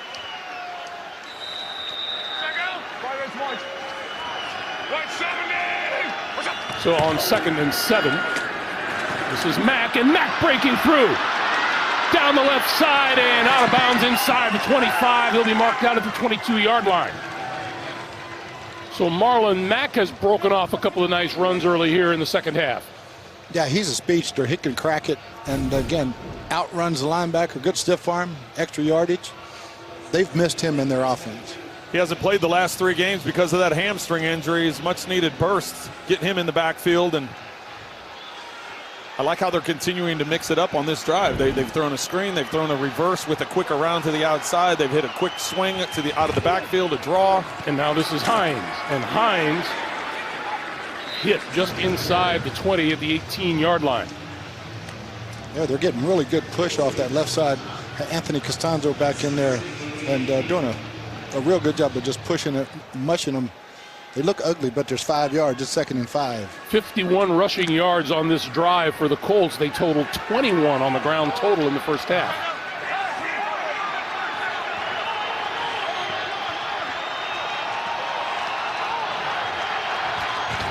On 2nd and 6. Inside the 5 to the end zone. Touchdown, Ebron. What's good for the goose, good for the gander, Trent. They did the same play. They faked a screen out wide, and Andrew hits Eric Ebron, and there's nobody more excited out there right now than Andrew Luck. He'll have these guys coming back strong. Now the defense's job. Go stop them. Followed the playbook of the Jets. Same play that the Jets just scored on. A quick shoulder roll to the outside. You see all those guys react to it. Leaves 2 seams, one up the boundary, one up the inside. Ebron's the man. Gets it into the end zone.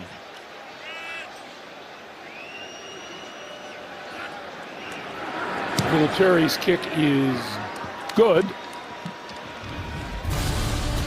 Eric Ebron, touchdown catch number 6 on the season. 30-20. Jets lead the Colts. We're back right after this. The NFL on CBS is sponsored by State Farm, here to help life go right. United States Air Force. Experience more at airforce.com. And by T-Mobile, America's most loved wireless brand. A nice look at part of the Yogi Berra Museum and Learning Center in Little Falls, New Jersey, honoring the career of the legendary New York Yankee. What a bad ball hitter he was, and he was great at it. Yeah, there was no such thing as out of the strike zone for him. No. Andre Roberts deep. And will not return this one, so will come out to the 25-yard line. Take a look at what happened here at halftime. The New York Jets, champions of Super Bowl III, and there is one Joe Willie Namath. They were honored 50-year anniversary of a gigantic win in the NFL. One of the best games I think I've ever watched. So Darnold and the Jets now, the 25-yard line. The Colts have cut into the Jet lead. It's now a 10-point lead, and this is Crowell. For about 3, Grover Stewart makes the stop. Last 4 drives of the Jets have resulted in a touchdown, a field goal, and a touchdown. Yeah, it's time for the Colts defense to show up. I mean, they did a great job of answering the touchdown, getting themselves back in the game. Now they need to get a stop. And for the same thing, the Jets, it's not time to get conservative. Well, they relied so heavily on the run last week. Right now, they're under 60 yards rushing compared to the over 300 a week ago against Denver. Crowell. And not much there. It'll be a 3rd and 5.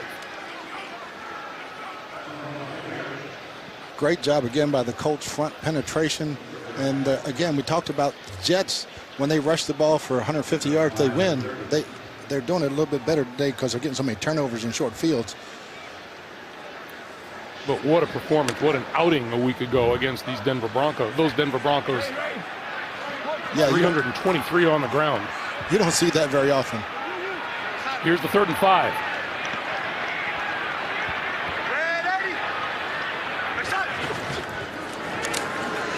Darnold, that's complete.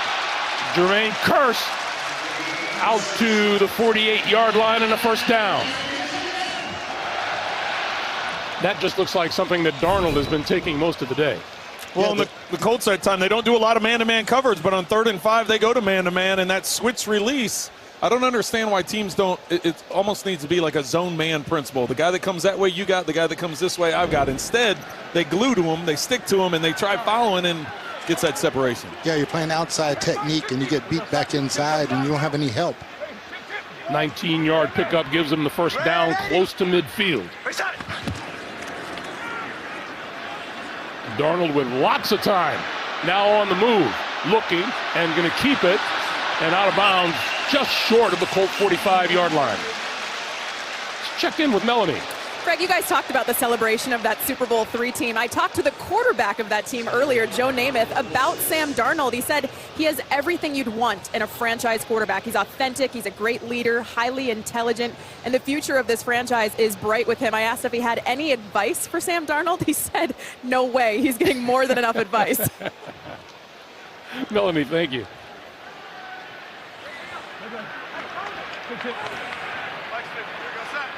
Yeah, Sam Darnold and Joe Namath are like polar opposites. Burwell up the middle. To the 24. Corey Moore brought him down after a pickup of 21 yards. Well, the Jets offensive line is just doing a heck of a number on the Colts defensive line. Those depleted numbers are really starting to show up. Once again, attacking that left side, running behind left guard James Carpenter, and you can see the lane that's stacked up in there. Spencer along the center, kicks to the outside, gets up on Walker, and easy hole to run through.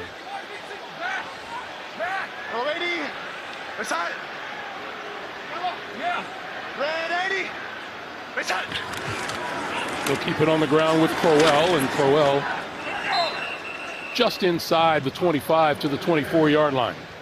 Yeah, the Jets, they need to get touchdowns. You know, they've been settling for field goals a bunch this year. First half, they did a good job of getting the touchdown, and to get this, keep this in a 3-score game. I've just been impressed by Darnold. And, you know, as a rookie quarterback, you know there's going to be some growing pains. The mistake he had earlier, how he comes off it. We've talked to so many people on his team within the organization that love his demeanor. They love his intensity, the way that he approaches things. And as this game progresses, as the season progresses, I just see him continuing to get better. Darnold throwing, and just a bit behind Terrell Pryor. It's incomplete. Yeah, talking to Jeremy Bates yesterday, the offensive coordinator, he said Sam Darnold, we knew the player, but last week was he really matured and he took over the huddle. It's his team now. He had total command of the huddle, they felt, for the first time, and he's really now the leader of the whole team. There's Jeremy Bates. Well, let's see how much he's grown here. You got 3rd and long. You're already in field goal range. Don't hang on to the ball too long and take a sack. Make sure you make quick decisions and get the ball out of your hands. Don't force it up the field because you're in scoring range. So those are some things you got to go through in a hurry as you're standing here trying to get it converted in the red zone. 3rd and 10, and this is Crowell out of the backfield, and he will be marked down just inside the 20-yard line, and that will bring the field goal unit onto the field. Or as a play caller, call something simple. Give him one choice. Clear out, get the dump off on the crossing route. Keep it simple. It's a good thing they did because the Colts ran a stunt, and there was a guy coming scot-free right up the middle. Yep. So this will be a 37-yard attempt from Jason Myers, who's been good from 30, 48, and 32.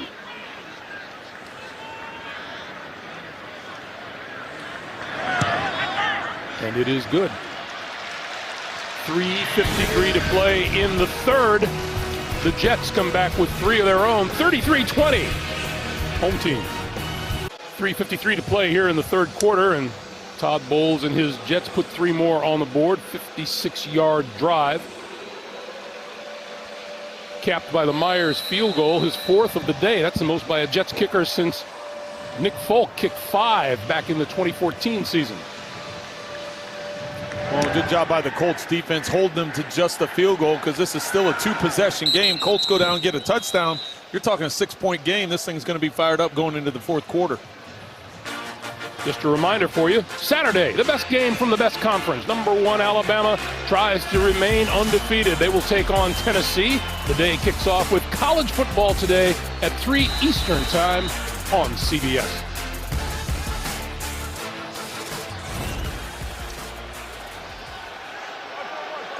Really like the mix the Colts had in their last drive. Marlon Mack did most of the legwork. Marlon Mack doing some legwork here. Out to the 35 and a first down.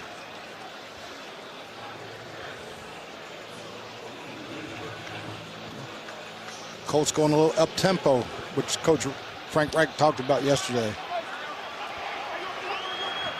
Jets have confirmed now that Quincy Enunwa is gone for the rest of the afternoon with an ankle injury. And this quick pass to Chester Rogers.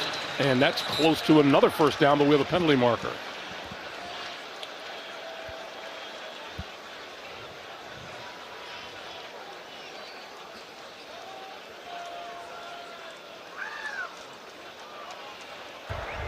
Holding, offense, number 14, 10-yard penalty, still first down.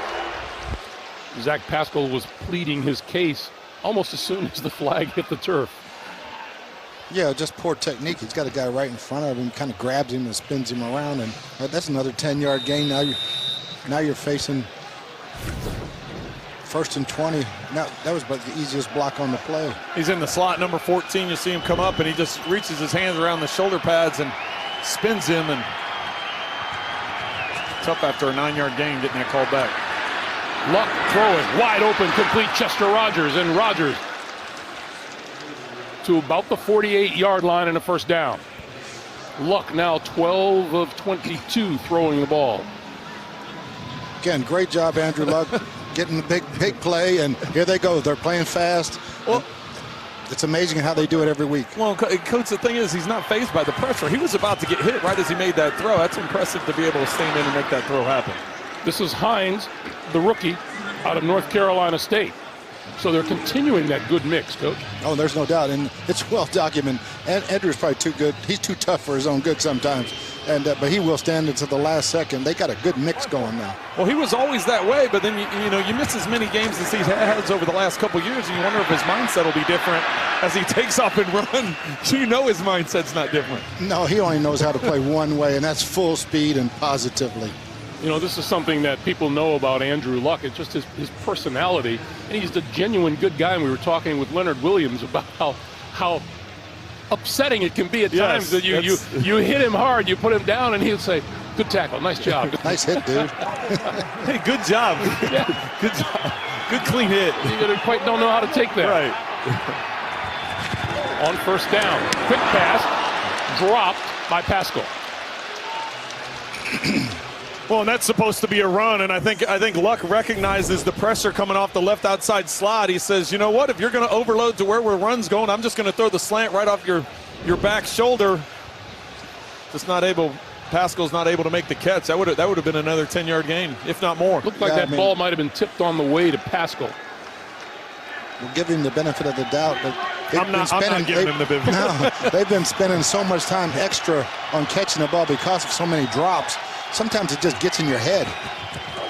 On second down, Luck throwing this side of the field and wide open. That is complete. And inside the 30 goes Ryan Grant. Grant in his first season with Indy after his first 4 years in the league in Washington.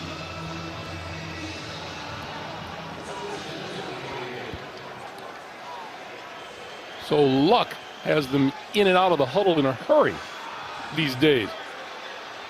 8 first downs for the Colts in this quarter now. They had a total of 7 in the first half, and this is Mack. And Mack inside the 25 to the 24 where Perry Nickerson makes the tackle.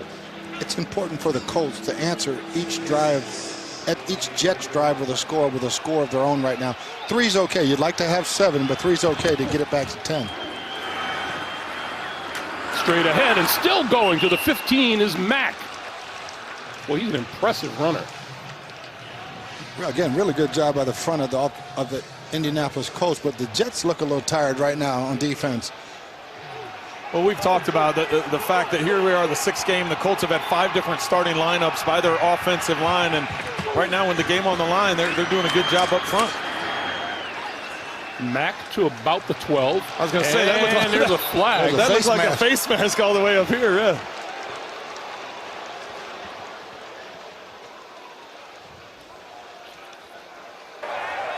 Personal foul, face mask. Defense, number 23. Half the distance to the goal line, automatic first down. Penalty is on Terrence Brooks, who completely and obviously disagrees with it, but it's hard to disagree with that.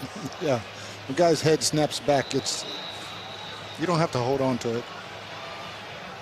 Again, big first down. Colts answering right now. touchdown is going to be huge for them. Their momentum. First and goal from the 6. Final seconds of the third quarter.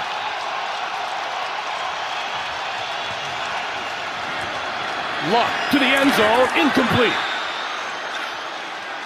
Intended for Chester Rogers. Well, Nickerson was there, and a flag is down. Well, 2 flags. He threw the 1 flag, and then the second one was his hat because he was out of flags.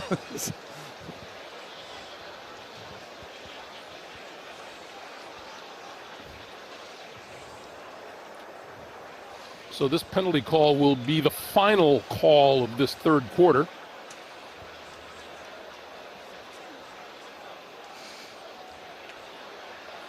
Once the conversation is complete.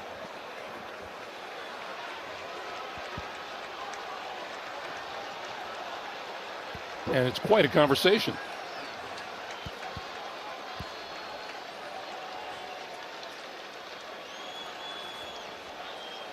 They're coming over to Coach Reich, so it looks like they're asking him what he wants to do here.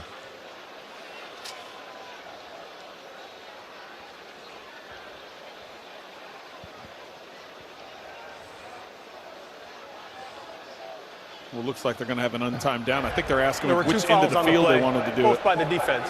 Offside, number 99. That penalty is declined. Pass interference, number 43. That penalty will be accepted. The ball will be placed at the 1-yard line, and we'll extend the third quarter for an untimed down. So Nickerson is guilty of the interference call. Yeah, they wanted to ask because it's a, you can have a decision, and that's why they're asking Coach Reich which end of the field. As you see the pass interference call. Yeah, and being down, you want the untimed down. You know, those seconds, they'll be huge down the stretch in this game. Looks like both teams are going to keep scoring. Well, and the fact that the Jets defense was already at the other end of the field, Andrew Luck is like, no, you guys need to come all the way back here. Maybe tired you out running another 80 yards to get down here. And just let me clarify, I was totally wrong about that being the final thing that's going to happen in the third quarter. Because this now the 10th play of this drive. Yes. Todd Bowles called timeout. It looked like they had a late substitution. The Colts kind of surprised them, came out in a big package, and the Jets did not have the proper personnel on the field. You see that as a well-spent timeout with a first and goal? Yes, yes, indeed. Last time they were in this formation, they created a fumble. And you don't ever want to give up a touchdown or a problem just because you don't have the right personnel on the field. Let's go to Melanie. Greg, just a quick injury update for you. Jet safety Marcus May was just taken off into the locker room. He's dealing with a hand injury, and his return is questionable. All right, Melanie, thank you.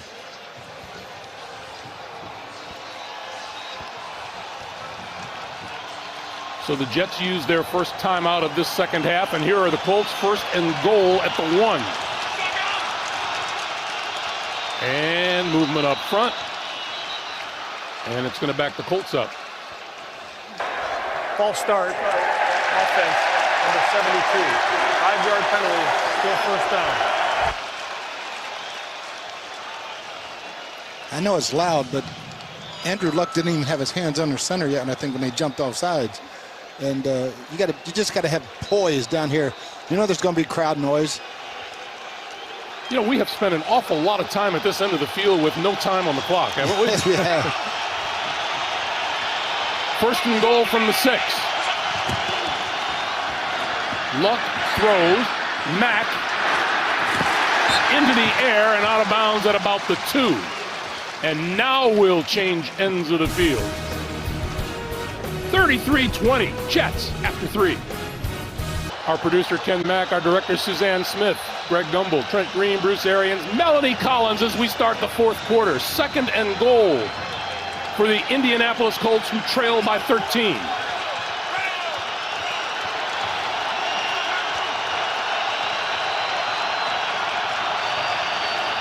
Luck pulls it down twice and then over the middle, incomplete.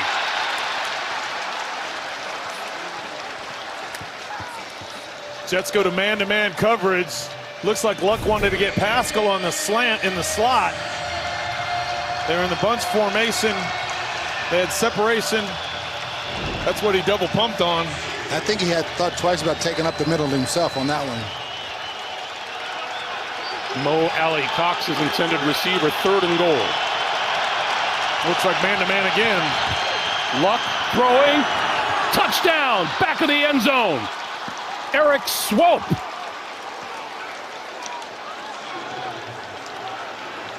Here they come again. They are a resilient bunch. His second touchdown catch of the year. Swope's the inside of the 3 receivers, 2 outside guys just doing quick slants. He releases to get back behind him to the corner. I thought Luck was going to try laying it out, let him run to go get it. Instead, he tried back shouldering it. Didn't need to do it. Almost got it tipped away. I think he tried to drill him in the chest and make sure he catch it. Right. Vinatieri's extra point attempt is good. 14:52 to play in the fourth quarter. I wouldn't go away just yet. 33-27 Jets. The NFL on CBS is sponsored by Snickers. You're off your game when you're hungry. Eat a Snickers. And by Geico. 15 minutes could save you 15% or more on car insurance. Oh, if you're in for a workout, 354 steps to the top of the Statue of Liberty. Knowing our Melanie Collins, who gets up early to run every once in a while, she's disgusting that way. She's probably done it. This will not be returned. It'll be out to the 25 with a touchback. By the way, good friend of ours is in a hospital here in New Jersey. Matt Millen, former general manager, former broadcaster, and certainly one of the toughest linebackers to ever play the game. Having some treatment there, and we wish Matt all the very best. Yeah, Matt, we definitely wish you all the best in your recovery and your treatment.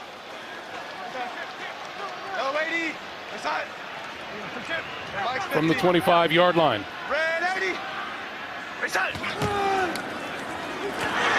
And Darnold going down courtesy of Jabal Sheard. The ball is ruled down. So Al Woods can get rid of those visions of celebrating in the end zone, at least for the moment. Yeah, that play was disaster from the beginning. The timing of the motion didn't time out with the snap count for Terrell Pryor to get out of the way and get over. He's the primary receiver, and Jabal Sheard didn't bite on anything. Yeah, Herndon didn't have much of a chance. He was the one that was supposed to chip on Jabal Sheard, and Sheard just came up the field. It was attack. You know, we've talked about this style of defense and what it is. The defensive linemen just get up the field, try and be disruptive, and Sheard with the big sack. Darnold. And there it is again. Jermaine Kearse for a first down. It seems like every time the Colts get in single high safeties, they throw a slant for 20 yards, Trent, and Sam Darnold, they're making it easy for him. Well, now we know why the Colts don't play a lot of man-to-man coverage, because that's not something they're real strong at. They tend to go in zone, and the times they have decided to jump, as you said, single safety high, go man-to-man coverage, the Jets have been able to take advantage of it, and Sam Darnold's been on point. Jets have scored on 5 consecutive drives. Powell pulled back by Anthony Walker, the middle linebacker. Excellent tackle by Walker, coming up, getting his arm around him, not letting him escape and bringing him down. It's kind of a catch-22 for the Colts. They're a 2D team, but the Jets run the ball. They're trying to get an extra guy down in the box, and it's kind of exposing their corners right now. Well, you have to give these Indianapolis Colts credit. You know, they look like a wounded team coming in here. They haven't played like one. No, they never. Frank Wright, he just raved about the energy in their building every day. Here we go, start. Red 80. Reset. The play fake to Powell. And here goes Darnold. And Darnold sliding down across the 40 at about the 41-yard line. Yeah, I know the fans are all screaming about it. And listen, as a quarterback, I wanted the protection. But this slide starts too late. As he starts getting up there, he's got to go down sooner if he wants that protection. But he slides, and he really kind of slides unorthodox. Franklin's the one that comes up and gets the hit on him, but yeah, we may have to work on his slide a little bit. Young quarterbacks. I had a quarterback one time. We had to get out a slip and slide water thing and just teach him how to slide. 3rd and 4.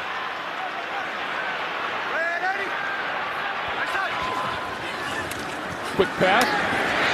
And Jermaine Kearse, they're going to give him forward progress just enough for a Jets first down. Well, we see, Coach, you just talked about the fact that when they're in press coverage or tight coverage, the Jets have been going to slants. They've been getting beat on it. So that time they played soft coverage, even though man principle, but they played so soft, all they had to do is throw a quick 5-yard play and able to pick up the first down. But excellent effort by Kearse to extend past the change. This is Powell. And the ball comes out. Penalty markers fly. Looks like that ball got out of bounds before it could be recovered. Yeah, it looked like we had another face mask.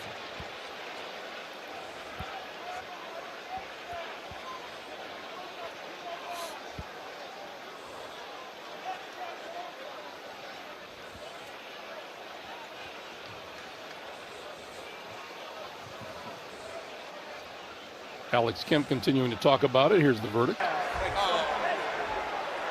There was a fumble forward out of bounds. The ball will come back to the fumble spot.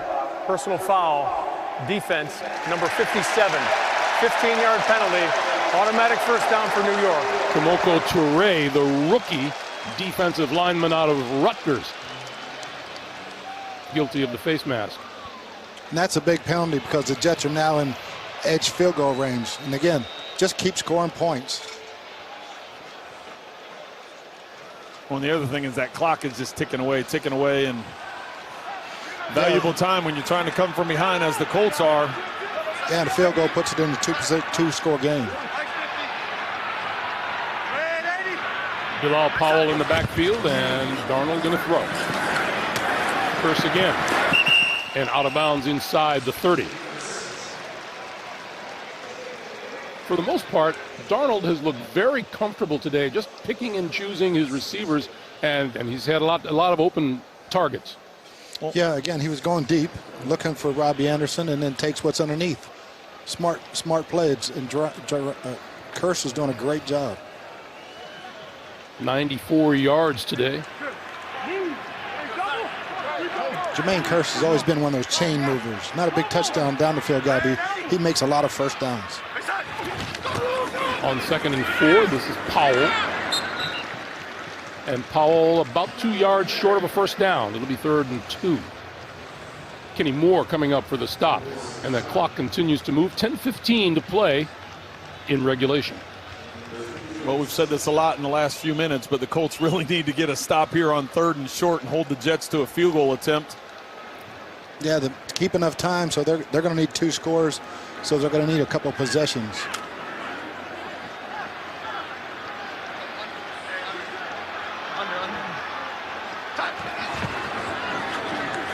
Darnold on the move and throws it, and it's tipped. I thought Sheard was going to get that interception. Sheard, whoa. That's all he talked about in our production meeting. I haven't got an interception. I want to get an interception. And, boy, that one was right in his hands. Looked like Anthony Walker tipped it. Darnold changed his mind a couple of times. Well, excellent job by Walker. He's got the flat receiver, and as he's going to the flat, he realizes Darnold starts to look like he's going to run for it. So he leaves the receiver, comes up to make the tackle on Darnold, and Darnold at the last, as you said, Greg, changed his mind, tried flipping it. Lucky that wasn't intercepted. So here's Jason Myers from 45 yards looking for his 5th field goal of the day, and he's got it. 9:40 to play. 4th quarter, 36-27 Jets. So the Jets have now scored on 6 consecutive drives. The last time that happened was back in 2008 against the St. Louis Rams, and if we are correct, Trent Green was the Rams quarterback at the time. Oh, boy. That was a while ago. But it sounds like it was entirely accurate. You sound like you remember that. Speaking of quarterbacks, here's how they rate today. Both teams, both guys putting up 29 attempts. Like we said earlier, it hasn't been the cleanest game. There have been some stumbles, but it's been fun. I think the difference in the completions is Darnold's guys are catching the ball. Yeah. So Luck goes back to work with Marlon Mack in the backfield and now joined by Chester Rogers, who is on the move, and this is Mack. And Mack up the middle, across the 30, close to the 35-yard line. It'll be a gain of 9 and 2nd and 1. Been really impressive with the Colts running game in the second half. They found something and they're sticking to it.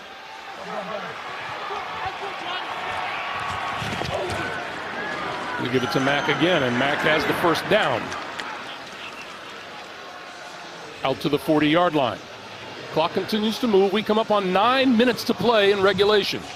Still a lot of time. You can continue to mix play calling like the Colts are doing with 9 minutes to go. You do need the two possessions. And Coach, like you said, they have found something. Mack had 8 yards rushing in the first half, 82 here in the second.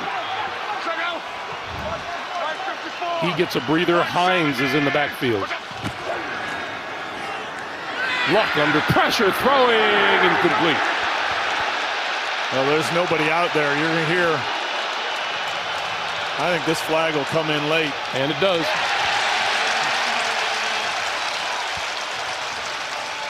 It appeared to be a screen pass, and the screen runner never got out. Well, you saw Andrew try and fake the ball to the left, and Hines went right. Intentional grounding. Offense number 12. Ball is placed in the spot of the foul. Loss of down. 2nd down.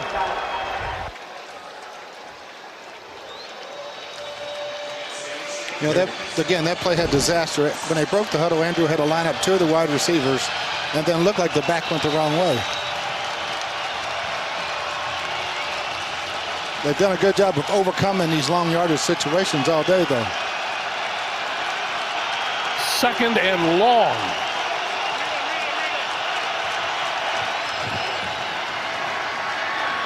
Luck throwing, and that's complete to Chester Rogers. And Rogers out of bounds at about the 45-yard line. So he got a bunch of it back and a very makeable 3rd and 5 upcoming.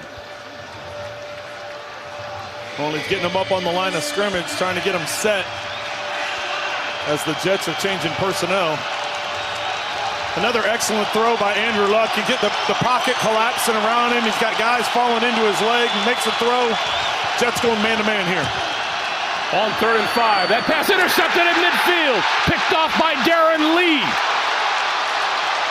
Lee up the sideline and pulled down to the 25-yard line. Marlon Mack made the tackle. Lee with his 3rd interception of the season. Luck throwing his 3rd interception of the game. Well, they fooled. Andrew got fooled that time. Lee was on Andrew Luck's left side. He's lined up like he's going to pass rush. It's man-to-man coverage, but he doesn't rush. He falls back into coverage, so Luck, thinking it's man-to-man coverage, has the receiver coming from right to left, so he doesn't see Lee fall off back to his left because he's tracking the receiver in man-to-man coverage. Excellent disguise by the Jets defensively. Yeah, great job by Todd Bowles. They had 2 rats. We used to call them rats when they were man-to-man, and these guys were spying underneath routes. And really good design and great execution by Darren Lee. That is the 4th turnover of the day by the Indianapolis Colts.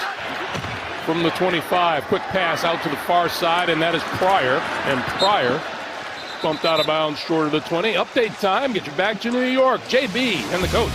Miami back from 11 down. Yeah, Brock Osweiler will find Albert Wilson from 43 yards out. And you can see the 2-point conversion is good. And Miami comes back and ties up the Chicago Bears 21-21. Coach Carr, I thought that Bruce Arians was calling me a rat. That's a play, huh? That's a no. Okay, all right, back to Greg Gumbel. I believe the 2-rat saying was in reference to the broadcast booth. 2nd and 6. This is Crowell. Again, we've been saying it all the second half, Trent. Another big down coming up for the Colts defense. If they can hold them to a field goal, it's still a 2-score game with plenty of time.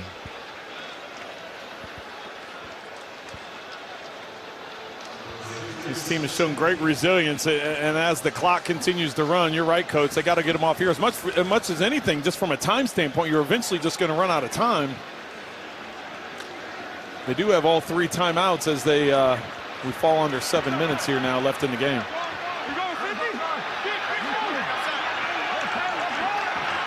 Third and short yardage with the play clock winding down. And a whistle and a Before the ball timeout. was snapped, timeout, New York. Like Todd Bowles didn't have faith that his quarterback was going to get the snap in time and called the timeout, his second of this second half. Yeah, it looked like Jeremy Bates saw that there was a blitz coming off the edge where they were going to run to, and he ran down to Coach Bowles and asked for the timeout, and they got it just in time. Well, it looked like that what they were trying to do is the Jets were spreading everybody out. They had 4 receivers spread out, trying to get the defense spread out. The Colts were showing 2 deep safeties, and so you almost think you're going to try and run up that field, but nobody was blocking that end, and it would have been a blow up in the backfield.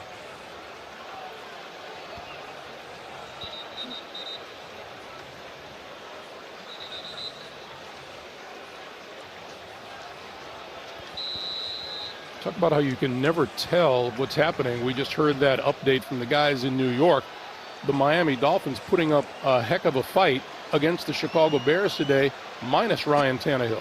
Well, when Osweiler was in there, you would think with the pass rush that the Bears have been able to put on the field this season that would fit more into what they were doing because Tannehill's a little bit more mobile. Big third down here. 3rd and 2. Low snap. And Crowell had to fall on the ball at about the 19-yard line. Well, that's several times now today. There have been a low snap and shotgun, and not sure what the problem is with Spencer Long, but it's just a couple times, and now that was a crucial third down. The interception earlier, Darnold had to take his eyes off upfield and go down and get the ball. And yeah, the Jets were extremely lucky right there. They bounced back their way because it easily could have got recovered going the other way. So Jason Myers looking for field goal number 6 on the day. This one from 37 yards.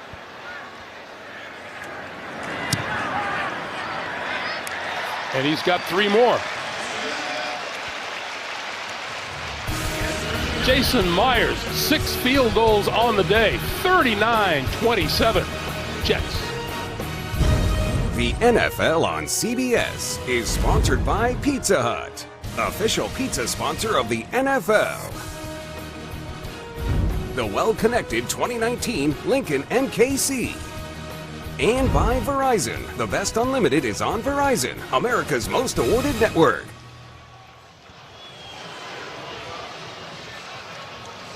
.5:55 to play in the 4th quarter. Jason Myers with 6 field goals today. Tie a franchise record. Bobby Houfield in '72. Jim Turner back in 1968 also had 6 field goals in a game.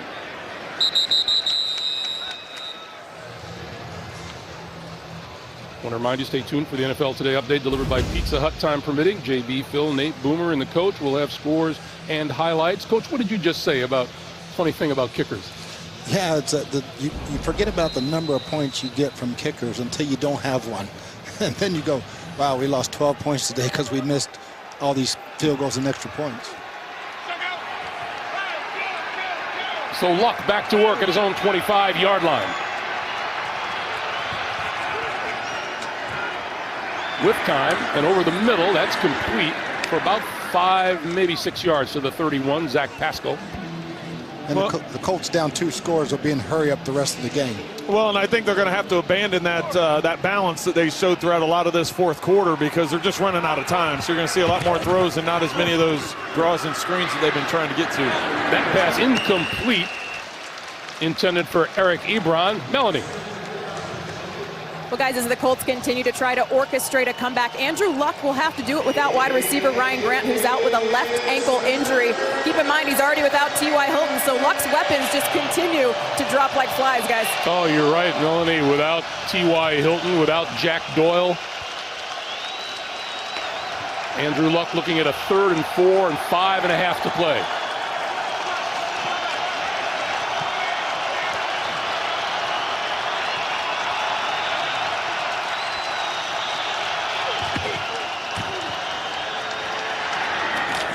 Luck incomplete. Chester Rogers. the intended receiver, and it'll be 4th and 4. Well, you really don't have much choice here. You have to go for it on 4th down. It's not enough time, and I know the field position the way it is, but yeah, you got to go. And the Jets are doing a great job of dropping some weak side guys and rushing off the other side and picking up Andrews' crossing routes, and that time almost got him blown up.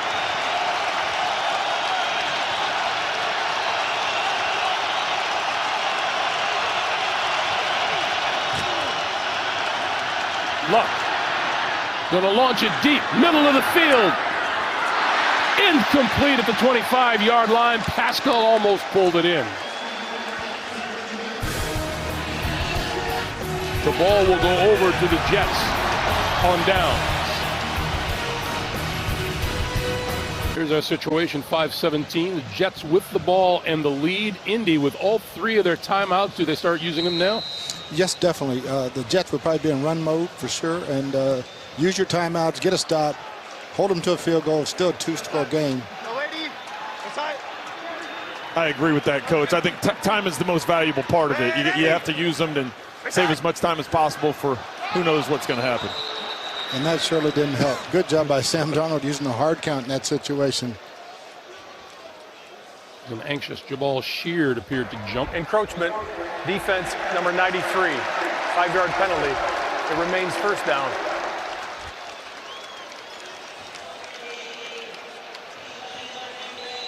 For the 4th time today, a Jets drive begins in Colt territory. Yeah, people look at the stats and say, wow, the Jets didn't have that many yards, but they've been inside the 50 half the time. Hey, kill. Action. Bro, He gives it to Powell. And Powell inside the 25 to the 24. And the clock continues to move. No timeouts yet from the Colts. Time for an update. Let's get you back to New York. JB, Coach. Houston defense helping. Yeah, you'll like this, BA. How about a little blitz zone? Jonathan Joseph sits on the out route, 13-13 game, and it's an interception by him. And the Houston Texans take a 20-13 lead. I know you've seen that a few times, BA. Yes, indeed. That zone blitz, that just wears out young quarterbacks. Action. Bro, right side. On 2nd and 3, Powell driving enough for a 1st down all the way to the 17-yard line. 4:20, and the clock continues to tick. Yeah, the Colts, they're not helping themselves. They can't use their timeouts because they had the penalty. Now on 1st down, you'd stop the clock as fast as you can now. Yeah, I don't think you use it right there. I think you wait after this snap. If you hold them to a minimal gain, that you want to go ahead and burn one.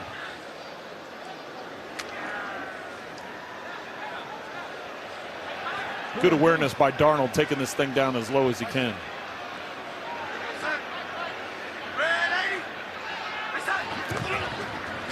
Short pitch to Powell. And no place to go. Now we get a timeout from the Indy side of the field. It's the first one they've used here in the 2nd half.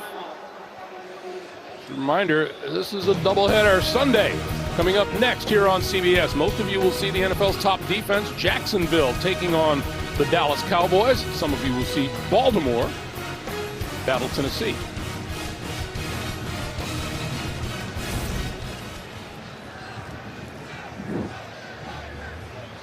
Think Dallas will be skipping any more 4th and 1s in overtime? I don't think so. I think they're going to be aggressive. Cost them against the Texans last Sunday night. 2nd and 12.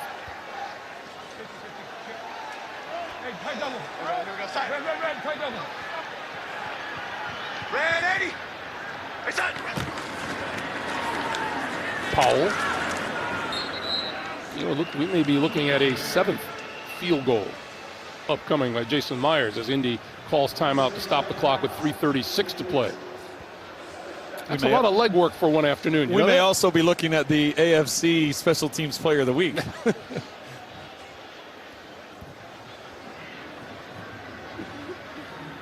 Jason Myers in his 4th season out of Marist. You know, it's funny, this is the kind of day that a kicker dreams of, and for Mason Crosby a week ago, a nightmare. Oh, there's no doubt. For And for a guy like Mason Crosby, who's been so great for so long, to have a day like that, you just got to wipe it away and say, hey, it was just an aberration that day, and I'm going on to the next one. And hopefully have a game like Myers having today. 3rd and 10. I think you're the Jets. You keep running here. Make them use the timeouts. No reason to have a potential incomplete pass. Powell up the middle inside the 10, and a penalty marker is down in the backfield. Well, now the penalty stops the clock, so you can hang on to that timeout if you're the Colts. Holding, offense, number 61, 10-yard penalty, still 3rd down. The other question is, you decline the penalty for the seconds that you're going to lose, or take the penalty to maybe get them back out of field goal range. And looks like they're going to accept it.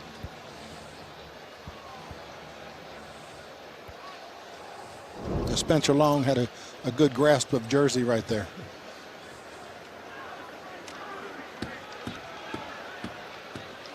'27-yard line, 3rd and 20.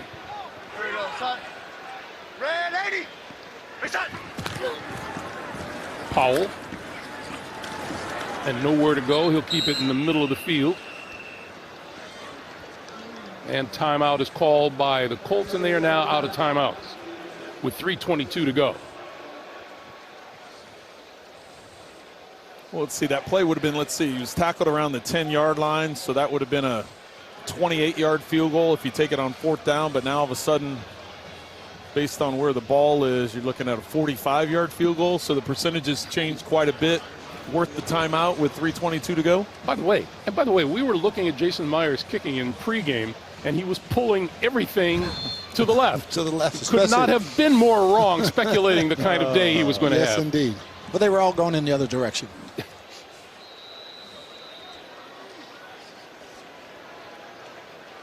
This is for his 7th field goal of the day from 45 yards.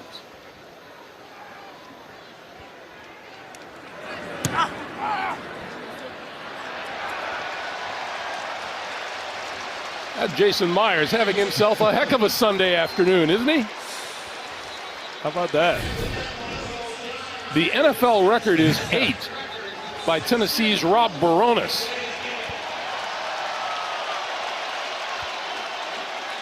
Well, there's still life for the Colts. It's going to be a situation where try to hurry up and get a touchdown, and it all comes down to the onside kick.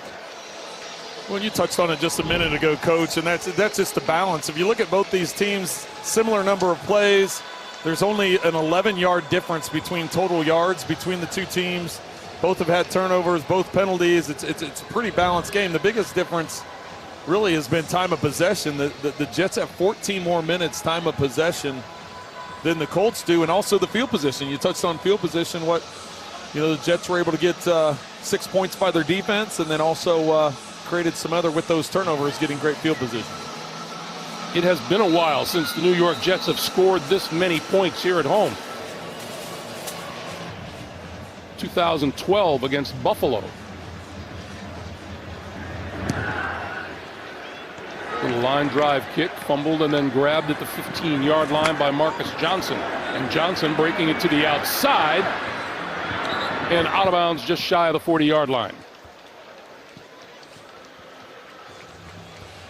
And Marcus Johnson slow to get up. Well, he's one of the healthy wide receivers still standing. I have to say, that's what the Colts need, don't they? My goodness. Well, Chester Rogers, Zach Pascal, and Marcus Johnson were the last three standing. Yeah, you hate to go into this situation with two tight ends out there. But Eric Ebron, he can probably play the slot for him.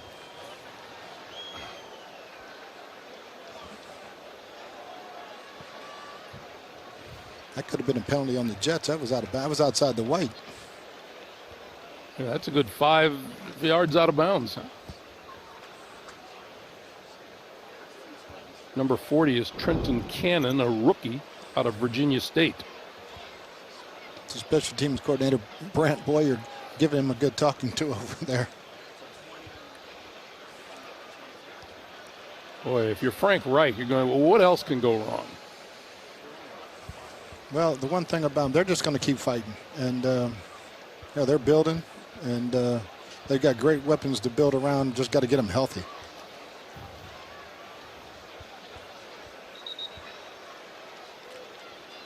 Boy, not able to put any weight at all on that right leg. So here is Luck with 3:10 on the clock and no timeouts. And he gives it to Hines.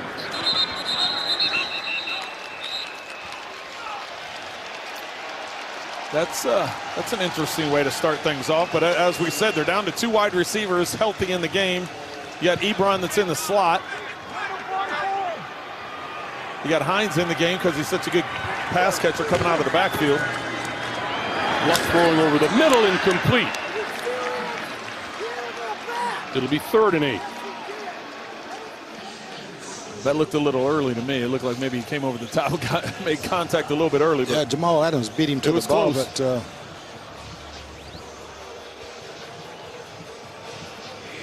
the New York Jets will next meet the Minnesota Vikings before traveling to Chicago and Miami. Indy gets Buffalo and then travels to Oakland before their bye week. And this one far side of the field, the catch is made at about the 46-yard line by Pascal. we got to give the Colt offensive line credit today.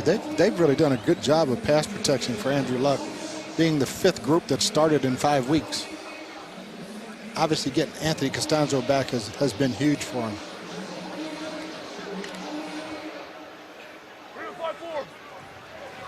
.239.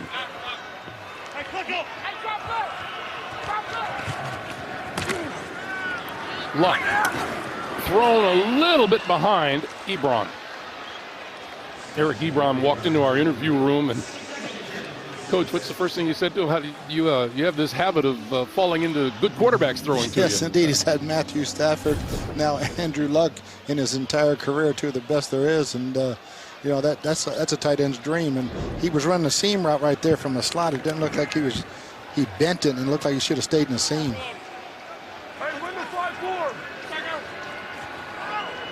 Second and 10. Come on, Glow. Luck. That's incomplete inside the 35-yard line. Intended for Chester Rogers. Covered well by Darrell Roberts.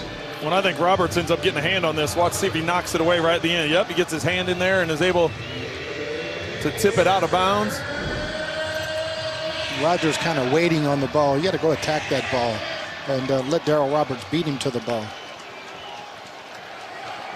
Roberts moved into a starting role for the 2nd straight week with the absence of Trumaine Johnson. Here's a 3rd and 10.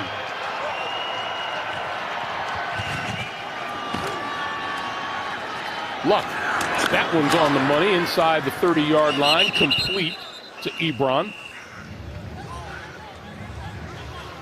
And the Colts hustle to the line with the 1st down, but clock winding down to the 2-minute warning.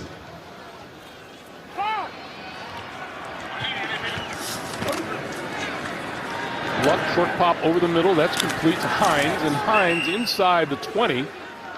And that will bring us to the 2 minutes.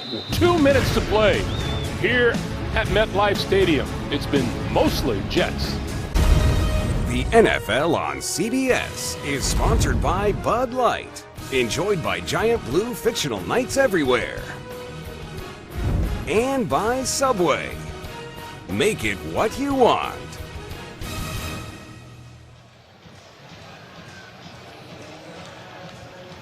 Welcome back, everyone. 2 minutes to play. Todd Bowles' Jets threatening to win back-to-back games for the first time in a long time, a year ago. Momentum is a nice thing to have in an NFL season. Luck, complete. Roger to the 5, looking for the end zone. Did he get there? They're giving it to him. Touchdown. That's big because now you got a minute and 51. If you get the onside kick, you're going to have plenty of time. Yeah, they're calling, I don't know if his feet got in, but they're saying the ball extended over. Got it around the pylon. Oh, that's a great job by Chester Rogers. Excellent job of finding the pylon with that ball.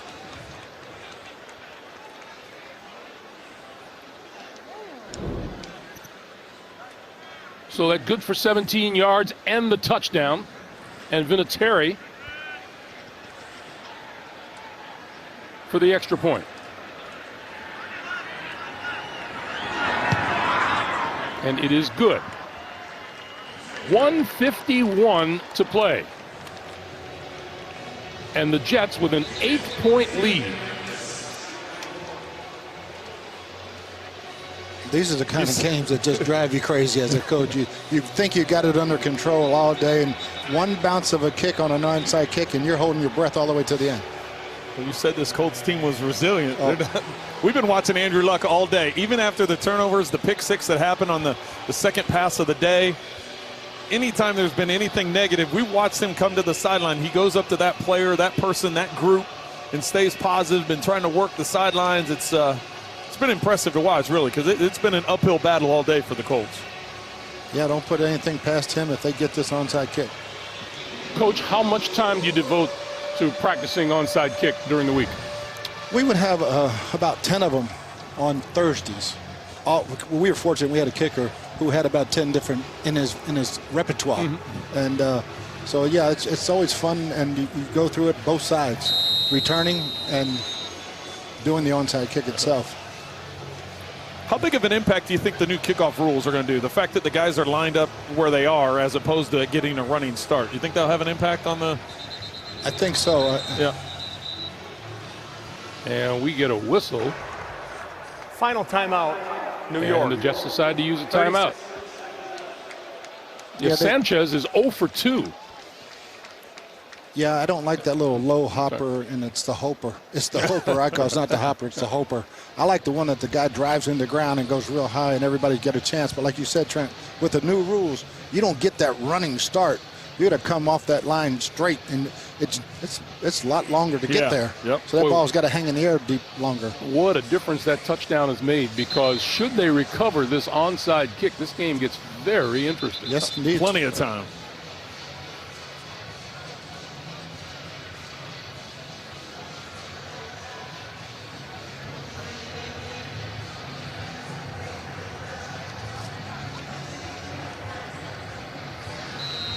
So the kicker is Rigoberto Sanchez in his second season out of Hawaii.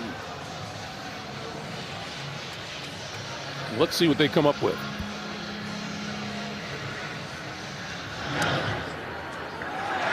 Right at one of the Jets on the far side of the field, and the catch and the hold is made by number 85, Neil Sterling. Well, they tried getting tricky with it. They came up and tried a little sidewinder back to the left side, and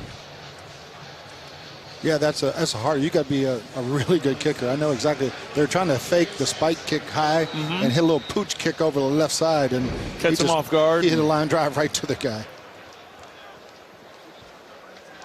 Those of you joining us here in the Meadowlands, the Jets have just recovered an onside kick and are about to put this one to bed. 42-34 is the lead. And Andrew Luck, 4 touchdown passes, 3 interceptions. Turnovers have really hurt the Indianapolis Colts today. And Jason Myers, 7 field goals, a New York Jets franchise record.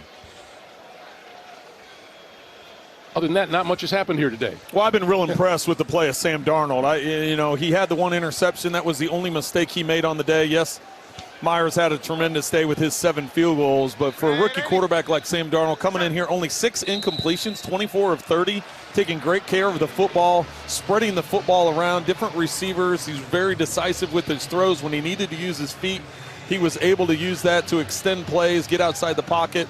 I just thought he played really well. I was impressed. This is the first time seeing him in person. Yeah, I was really impressed with the Jets defense. I thought Todd Bowles had a great game plan to create turnovers and what they were doing, especially on those third down plays, 3rd and 5 and 6, with the backside, as we call them, rats, fooling Andrew Luck in interceptions, because it's hard to fool Andrew Luck. This Colts team about to go to its 4th straight loss. I love how you call them rats, Coach. They were spies. We always called them spies. They're like, oh, he's spied or he's a robber. He's robbing back there. You call him rats. I like rats better. Rats and lurkers. The Jets are going to move to 3-3 on the year as they win their 2nd straight, while the Colts lose their 4th in a row and 5th in 6 outings. Their 1-5 start, the worst 6-game start since 2011 when they started 0-6. Todd Bowles and the Jets come up winners. The final score, the Jets by 8. Up next, the NFL Today update delivered by Pizza Hut. For Trent Green, for Bruce Arians, Melanie Collins, and for all of our crew here in the Meadowlands, Greg Gumbel saying so long from East Rutherford, New Jersey. We'll take you back to New York for all of the day's scores and highlights right after this.